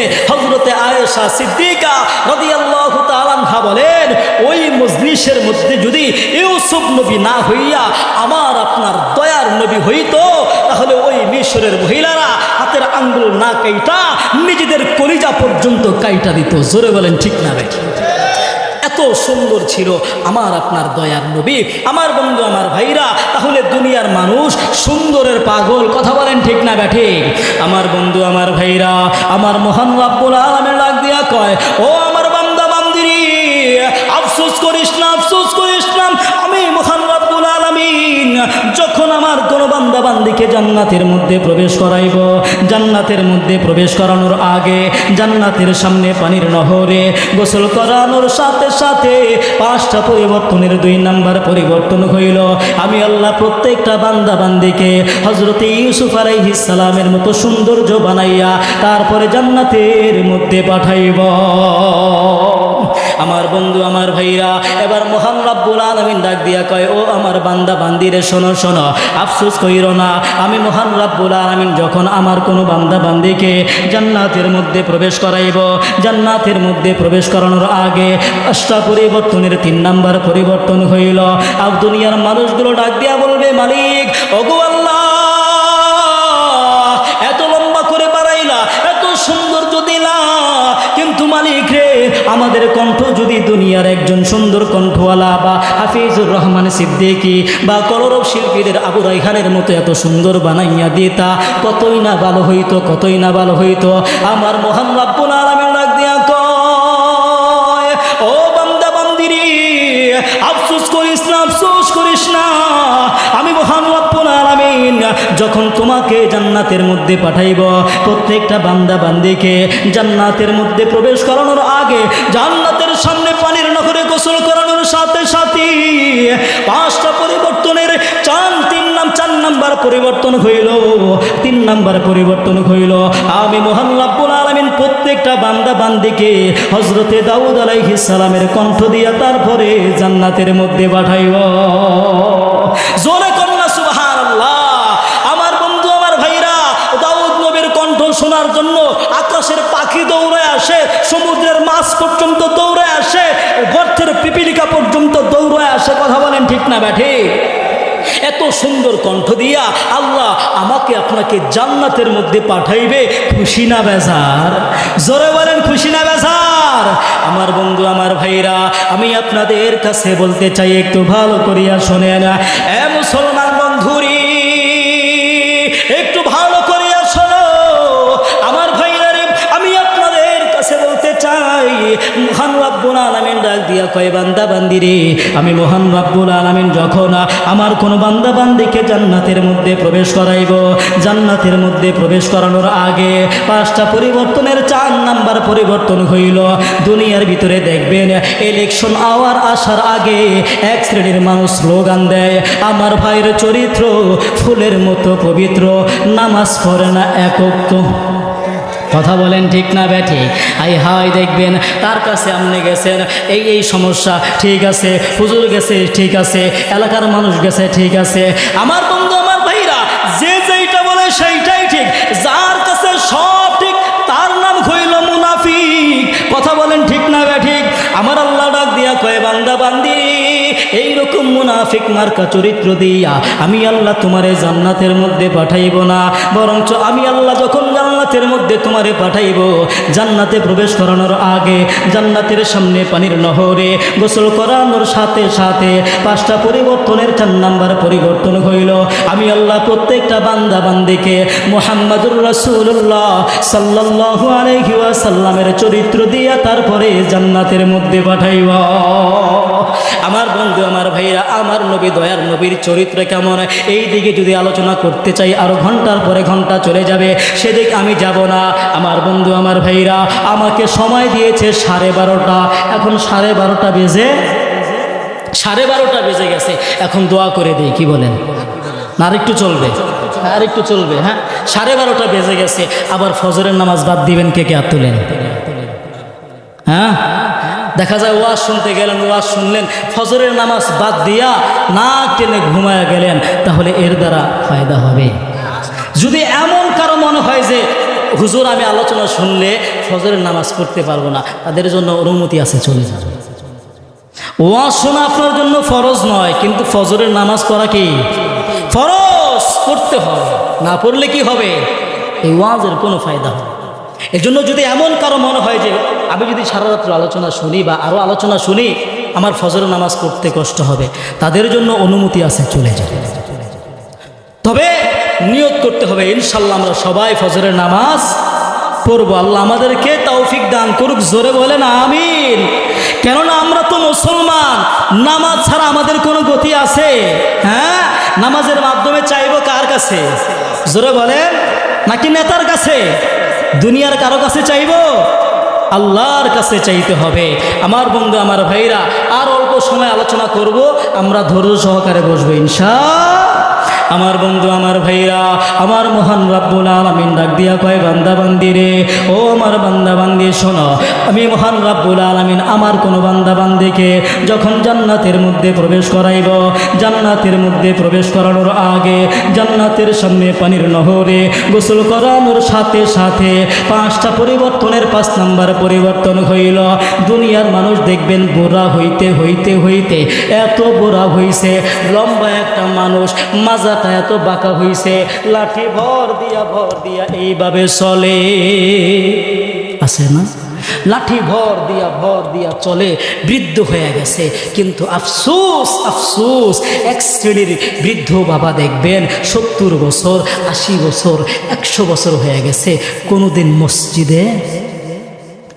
আফসোস আফসোস আর আফসোস, এত বয়স হয়ে গেছে, এত বৃদ্ধ হয়ে গেছে, হায় হায় 3 পা দিয়ে হাঁটতেছে, তারপরও কবরের চিন্তা করে না, নামাজ যে পড়া লাগবে এই চিন্তাটাও করে না।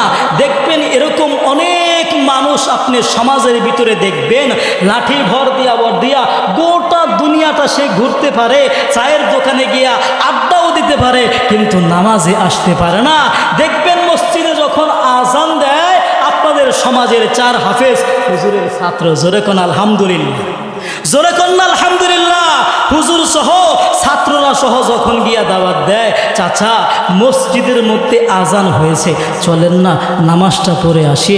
চাচাই কিন্তু দোকানের মধ্যে বসিয়া চা খায় আর টিভির দিকে তাকায় থাকে, আর ডাক দিয়া কয়, বাবা আমার মাজায় ব্যথা, গিরায় ব্যথা, রুকু সেজদা দিতে গেলে মাজার মধ্যে টান লাগে, বাবা তুমি যাও আমি ফরুমনি। আছে না? জোরে বলেন আছে না নাই? আরে নামাজ পড়তে বললে চাচায় দেখায় না নজুহাত, হাতে ব্যথা, ঘাড়ে ব্যথা, আরো দেখায় গিরাবাদ। কথা বলেন ঠিক না ব্যাঠি? আরে নামাজ পড়তে বললে চাচায় দেখায় না নজুহাত, হাতে ব্যথা, ঘাড়ে ব্যথা, আরো দেখায় গিরাবাদ। রুকু সেজদা দিলে নাকি মাজায় লাগে টান, ওরা কিসের মুসলমান? ওরা নামের মুসলমান। কথা বলেন ঠিক না ব্যাঠিক? ওরা কিসের মুসলমান? আরো জোরে বলেন না, ওরা কিসের মুসলমান? ওরা হইল নামের মুসলমান। কথা বলেন ঠিক না ব্যাঠিক? তাহলে আমি বলি ওরা কিসের মুসলমান? আপনারা একটু জোরে বলেন, ওরা নামের মুসলমান। ওরা কিসের মুসলমান? ওরা কিসের মুসলমান? ওরা নামের মুসলমান। কথা বলেন ঠিক না ব্যাঠিক? আরে ওয়াজ মাহফিল হইলে পরে সেথায় যেতে চায় না মন, রাত্রি জেগে দেখতে পারে সুন্দরী মাইয়ার নাচন। কথা বলেন ঠিক না ব্যাঠিক? এই মুসলমান আসছি, যদি এখানে ওয়াজ না করিয়া যদি আপনাদের এই ঈদগার আশেপাশে যদি কোথাও গানের অনুষ্ঠান হইতো, তাহলে দেখতেন দূর থেকে মানুষ টাকা খরচ করে আসতো, তারপরে টাকা ছিটাইতো। কথা বলেন ঠিক না ব্যাঠিক? আরে ওয়াজ মাহফিল হইলে পরে সেথায় যেতে চায় না মন, রাত্রি জেগে দেখতে পারে মমতা জাফর নাচন। আবার 2 আঙ্গুলের চিপায় কইরা, কয় আঙ্গুল? জোরে বলেন। 2 আঙ্গুলের চিপায় করে বিড়ি মারে টান। ওরা কিসের মুসলমান? জোরে বলেন। ওরা কিসের মুসলমান? ওরা নামের মুসলমান। কথা বলেন ঠিক না ব্যাঠিক? তাহলে নামের মুসলমান হইলে হবে না, কামের মুসলমান হইতে হবে। আজকে আমাদের নামে কামে মিল নাই, কথাবার্তায় কোনো কিছুই মিলে না। এখানে একটা বলি, ওইখানে আরেকটা বলি, সেখানে গিয়ে আরেকটা বলি। কথা বলে বুঝেন নাই? দেখবেন আয়সা বলে নাম ফুটানোর জন্য আমি দিব 1 লাখ, 2 বছর পরে বা 10 বছর পরে নিয়ে খবর নেবেন 1 টাকাও দেয় না। আছে না? ইতিপূর্বে তো আমরা দেখেছি এমন বহু মঞ্চে গিয়া আমি 2 লাখ, আমি 10 লাখ, আমি 5 লাখ, খবর নিয়ে দেখেন নেয় নাই, উল্টা নিয়ে গেছে মাহফিল। ঠিক না? চাঁদা না পাইলে অনেক সময় মাহফিল বন্ধ করে দিত। আজকে আমরা স্বাধীন মুক্ত স্বাধীনভাবে এই যে 12:30 বাজছে, 12:30 পর্যন্ত মানুষ কথা বলতে পারত। হুজুর সর্বোচ্চ 10টা কথা বলেন, কোরআনের কথা বলা যাবে না। অথচ এই যে 2025 সাল চলে আসে। প্রতি বছর যখনই বছর শেষ হয়, রাত্রে 12টা শুরু হয় আর তাদের গান বাদ্য শুরু হয়। সারা রাত্র গান বাদ্য চলছে, এমনভাবে লাউড স্পিকার দিয়ে গান বাদ্য চলে, মানুষ রাতের বেলা ঘুমাইতে পারে না, পরীক্ষার পড়া পড়তে পারে না, ছোট ছোট বাচ্চারা ঘুমাইতে পারে না, তারা ভয়ে পায়। গানের অনুষ্ঠান করার জন্য কোনো অনুমতি লাগে না, সারা রাত্র গান করছে, বরঞ্চ পুলিশ গিয়া পাহারা দেয়, আর ওয়াজের মাহফিল আইসা বলে বন্ধ করেন। কথা বলেন ঠিক না ব্যাঠে? সেই যুগ এখন পার হয়ে গেছে। মহান রব্বুল আলামিন আমাদেরকে দিল খুলে কোরআনের কথা বলার সুযোগ করে দিয়েছেন। খুশি না বেজার? জোরে বলেন খুশি না বেজার? তাহলে সেই মালিকের শুকর আদায় করতে হবে, যেই মালিক আমাদেরকে এমন সুন্দর সুযোগ করে দিয়েছে।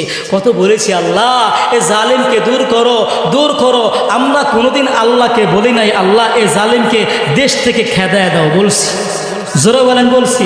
কোনোদিন বলি নাই। কিন্তু আল্লাহ কয় আরে বান্দা দেখ, তোরা তো সামান্য দোয়া করস, আমার খেলা দেখবি, এখন নয়। আমি যখন খেলা শুরু করব তখন দেশে থাকতে পারবে না, বরঞ্চ তো আল্লাহর ধরা বড় ধরা। আজকে 70 বছর 80 বছর 100 বছর হয়ে গেছে, আপনি নামাজ পড়েন না, আল্লাহর হুকুম মানেন না। আল্লাহ যেদিন ধরবে সেদিন কুল কিনারা পাবেন না, সেদিন শুধু আফসুস আর আফসুস করবেন। এখন বুঝেন না তো বুঝেন না, বুঝবেন যখন চোখ বন্ধ হয়ে যাবে, কবরের পালকি চলে আসবে, কান্দে করিয়া যখন কবরে নিয়া আপনাকে শোয়া দিবে, হায় হায় আপনি তো মরা লাশ হইয়া কবরের মধ্যে পড়ে থাকবেন। সারা জীবন উপার্জন করছেন সন্তানের জন্য, বিবির জন্য, আত্মীয়র জন্য, যা কিছু কামাই করছেন, আপনার চোখ বন্ধ হইতে দেরি, ভাগাভাগি করতে দেরি হয় না। হায় হায় কয়েকদিন আগে খবরের মাধ্যমে দেখলাম বাবা মারা গেছে, লাশ নিয়ে আসছে, লাশবাহী গাড়ির টাকা কে দিবে? টাকা দিতে কেউ রাজি না, কিন্তু বাবার টাকা পয়সার অভাব। লাশ বহন কইরা আসছে গাড়ি, গাড়ির ভাড়া দিতে কেউ রাজি না।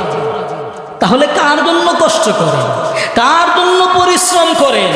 আজকে ময়রা দেখেন আপনার কি অবস্থা হয়। কত মানুষ ঘর থেকে বের হয় রাস্তায় শেষ, কত মানুষ হঠাৎ সুস্থ মানুষ, ভালো মানুষ হঠাৎ মারা যায়। আমার মসজিদের খাদেম মাত্র এসএসসি পরীক্ষা দিয়েছে, এসএসসি পরীক্ষা দিয়েছে এই রমজান মাসে, 20 রোজায় হঠাৎ মারা গেছে। 19 বছর বয়স, কোনো রোগ নাই, কিছু নাই, ঘরের ভিতরে রোজা রাখছে, মসজিদের কাজ করে পরিষ্কার করে ঘরে গিয়া ঘুমাইছে, জোহরের নামাজের সময় শুনছে মারা গেছে।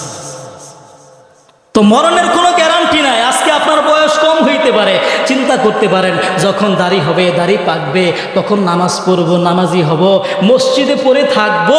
কে বলছে, কে বলছে আপনার দাড়ি পাকবে, আপনার বয়স হবে, আপনি বৃদ্ধ হবেন, তারপরে নামাজ পড়বেন?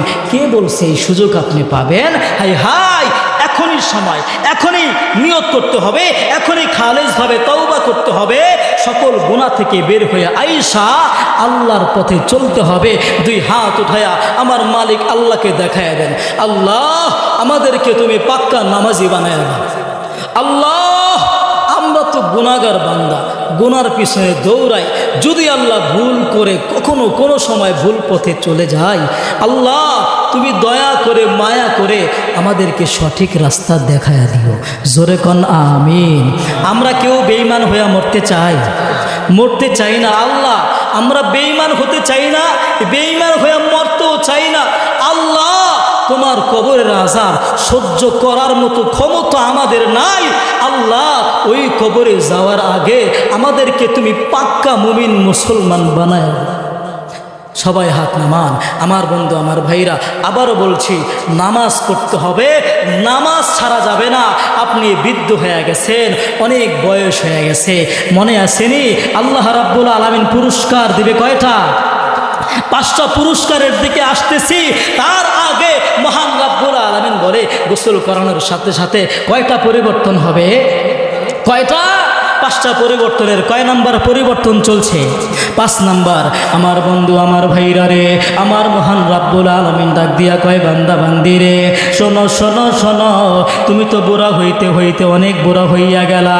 আমার আল্লাহ ডাক দিয়া কয় বান্দা বান্দি রে, না না না, শোন শোন, একটু ভালো করিয়া শোন। আমি মহান রাব্বুল আলামিন তোমাকে জান্নাতের মধ্যে প্রবেশ করাইব। জান্নাতের মধ্যে প্রবেশ করানোর আগে 5টা পরিবর্তনের 5 নাম্বার পরিবর্তন হইল, প্রত্যেকটা মানুষকে আমি আল্লাহ 18 থেকে 33 বছরের যুবক আর যুবতী বানাইয়া দেব। জোরে কন্যা সুবহানাল্লাহ। আমার আল্লাহ একবারে টাগরা যুবক আর যুবতী বানায় দিবে। আমার বন্ধু, আমার ভাইরা, এগুলো কিন্তু জান্নাতের ভিতরের নিয়ামত নয়, সব জান্নাতের বাহিরের নিয়ামত। জান্নাতের বাহিরে আরো একটা নহর আছে, দুধের নহর। এই দুধের নহরটা আল্লাহ কেন বানাইলো? এজন্য বানাইলো যে মহান রব্বুল আলামিন জান্নাতের ভিতরে এত নিয়ামত রাখছে, যেই নিয়ামত দেখার পরে বান্দা নিজেকে কন্ট্রোল রাখতে পারবে না, বান্দা ওইগুলা দেখিয়া সহ্য করতে পারবে না। এজন্য মহান রব্বুল আলামিন ওই দুধের নহর থেকে দুধ পান করাইয়া ওই বান্দাকে ওই পরিমাণ যোগ্যতা সম্পূর্ণ বানাইয়া তারপরে জান্নাতের মধ্যে পাঠাইবে। জোরকান সুবহানাল্লাহ। এবার জান্নাতের মধ্যে ঢুকে গেলে কি পরিমাণ নিয়ামত আমি আপনাদেরকে বয়ান করে বুঝাইতে পারবো না। আরে আমি কেমনে পারবো? আমার আল্লাহই তো বলেন হাদিসে কুদসির ভিতরে, আতাদতুল ইবাদিয়াস সালিহিন মা লা আইনুন রাত ওয়ালা উযুনুন সামিআত ওয়ালা খাতারা আলা কলবি বাশার। আমার মহান রব্বুল আলামিন বলে, আমি মহান রব্বুল আলামিন এই নাটোরের মুসলমানদের জন্য এত সুন্দর করে জান্নাত বানাইছি। দুনিয়ার চোখ কোনোদিন দেখে নাই, দুনিয়ার কান কোনোদিন শোনে নাই, দুনিয়ার মানব অন্তর কোনোদিন কল্পনাও করতে পারে নাই। আমি আপনাদেরকে কিভাবে বুঝাবো? এমনভাবে আমার আল্লাহ জান্নাতের নিয়ামত রাখছে। তবে আধা মিনিট একটা নিয়ামতের কথা বলতে চাই। আমার মহান রব্বুল আলামিন জান্নাতের ভিতরে যে হুর তৈরি করেছে, এই হুরের 3 কাপড়ের একটা পোশাক দিবে, যার নাম হলো 3 পিস। কি নাম? 2টার কথা বাদ দিলাম, একটার কথাই বলি। মাথার মধ্যে যেইটা পরে নাম কি? ওড়না। এই ওড়নার দাম এত বেশি, এত বেশি, গোটা পৃথিবীও যদি বিক্রি করা হয় ওড়নার মূল্য দিতে পারবে। তাহলে বুঝেন জান্নাতের ভিতরে কি পরিমাণ নিয়ামত, কি পরিমাণ নিয়ামত আমার আল্লাহ দিয়েছে।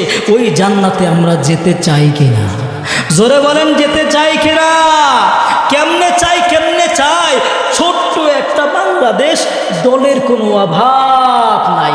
কেউ দললিন, কেউ চললিন, কেউ আওয়ামী লীগ, কেউ বিএনপি, কেউ চরমনাই, কেউ তাবলিগ। আমি বলবো না না না, আমাদের সকলের একটা পরিচয়, আমরা সবাই মুসলমান। কথা বলেন ঠিক না ঠিক? মুসলমানের ঈমানের দাম আছে না নাই? জোরে বলেন, আছে না নাই? মুসলমানের ঈমানের দাম কি পরিমাণ? আল্লাহর নবী বলেন, কোন মুসলমান যদি বলে লা ইলাহা ইল্লাল্লাহ ফাদাখালাল জান্নাহ, যদি কোনো ব্যক্তি লা ইলাহা ইল্লাল্লাহ পড়ে সেই জান্নাতে যাবে। জোরে কোন সুবহানাল্লাহ। তাহলে কিসের বিনিময়? একজন মুসলমান ঈমানের বিনিময় জান্নাতে যাবে, আগে হোক পরে হোক। কিসের বিনিময় জান্নাতে যাবে? জান্নাতে যাবে ঈমানের বিনিময়। এই ঈমানের দাম অনেক বেশি, অনেক বেশি। আমার বন্ধু, আমার ভাইরা, আল্লাহর নবী সরকারে দু আলম নবী একটা হাদিস বর্ণনা করেছে। হাদিসটা যদি আমি বলতে চাই অনেক লম্বা হয়ে যাবে, ওদিকে যাব না। আমার বন্ধু, আমার ভাইরা, কিছু সময়ের ভিতরে আলোচনা গোছায়া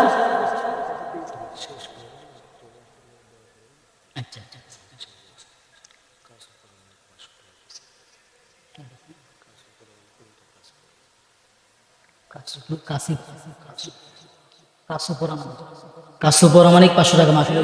পরওয়ারদিগার মালিক আল্লাহ, আমরা কতিপয় গুনাহগার বান্দা, আয় আল্লাহ একটু মগর করে তাকাইয়ে দেখো গো মালিক, এ কৃষ্ণপুরের যুবক ভাইয়ারা, বুড়া বাবারা, দাড়ি পাকা মানুষগুলো, ছোট্ট ছোট্ট মাসুম বাচ্চারা, পর্দানিশী মা ও বোনেরা আমার সঙ্গে 2টা হাত বাড়াইলো। আল্লাহ তুমি সকলের 2খানা হাতকে কবুল করিয়া না। এহে হম সব মুসাফির হ্যায়, কোই আখিরি ঠিকানা, কোই আগে রওয়ানা है, कोई पीछे रवाना। আল্লাহ জালিসুর রহমান জান্নাতের বাগান গো মালিক, খোলা আসমানের নিচে বসে আমরা কতিপয় গুনাহগার বান্দা, গুনার বোঝা মাথায় নিয়ে আমিন আমিন বলি। হয়তো আমাদের গুনার দিকে তাকাইলে তোমার মাফ করতে মন চাবে না, কিন্তু মালিক আমাদের সকলের মুখের দিকে তাকাইয়া আমাদের সকলের জিন্দেগির তামাম গুনাহগুলো তুমি মাফ করিয়া দাও। ও আল্লাহ, তুমি তো নিজেই বলেছো লা তাকনাতু মির রাহমাতিল্লাহ, বান্দারে আমার রহমত থেকে নিরাশ হয়ে যেও না।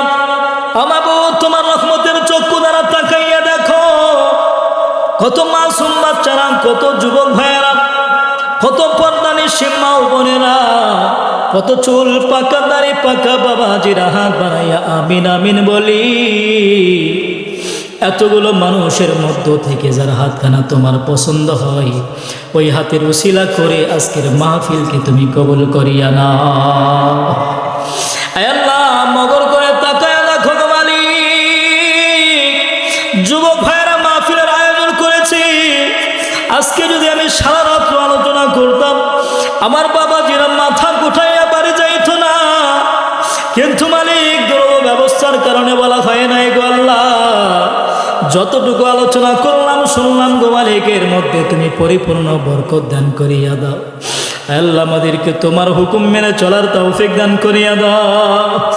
আল্লাহ, বিশেষ করে মালিক এই গভীর রজনীতে তোমার কাছে দুইটা হাত বাড়াইলাম। আল্লাহ, তুমি গোটা পৃথিবীর মুসলমানদেরকে নিজ গুণে হেফাজত করিয়া দাও।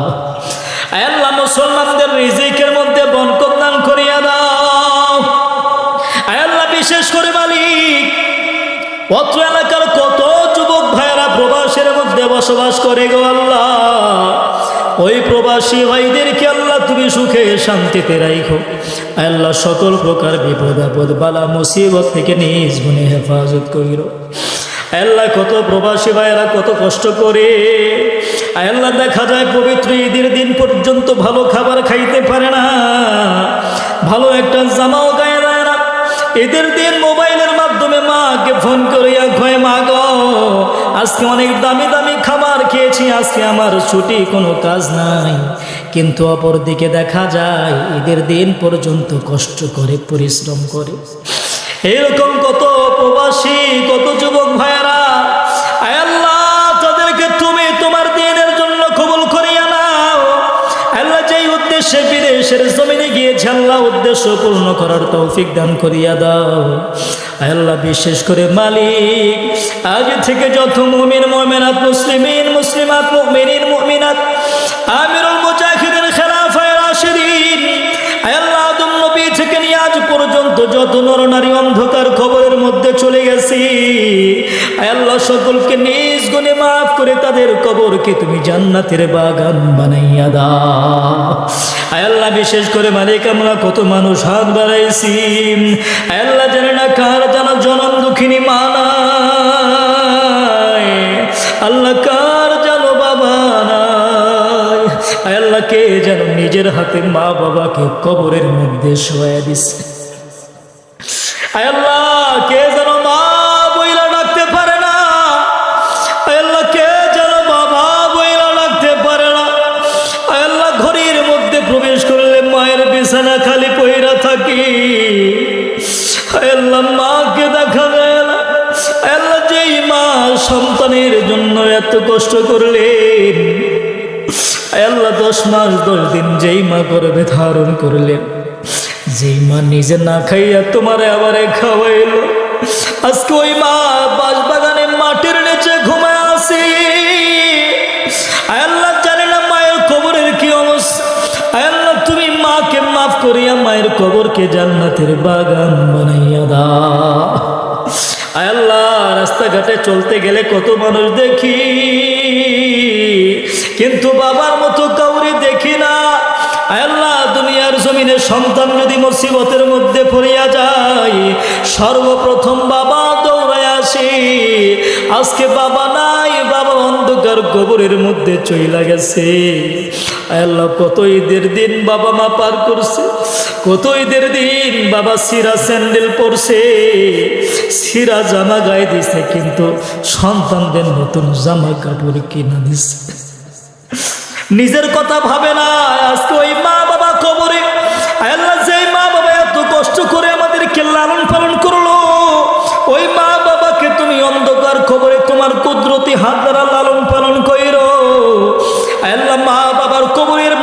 তুমি আযাব দিও না।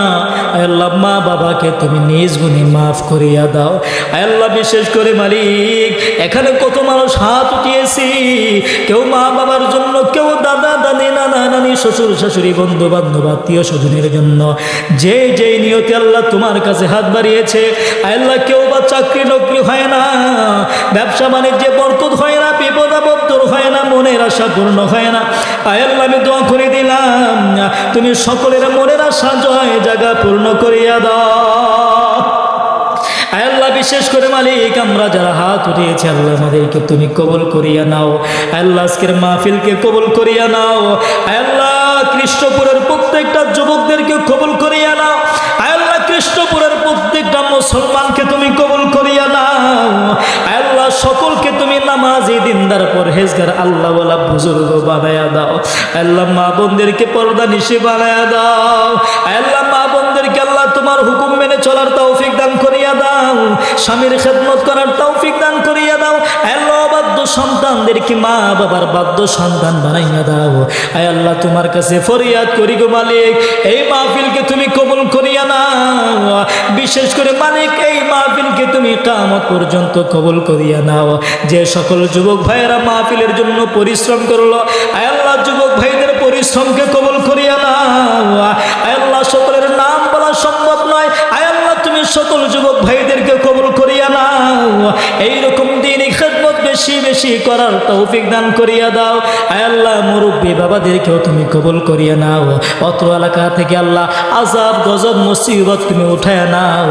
আয় আল্লাহ সর্বশেষ ফরিয়াদ গো মালিক আমরা যারা হাত উঠাইছি আয় আল্লাহ বেঈমান বানাইয়া তুমি কবরে ডাক দিও না, পাক্কা মুমিন মুসলমান বানাইয়া তারপরে কবরে ডাক দিও।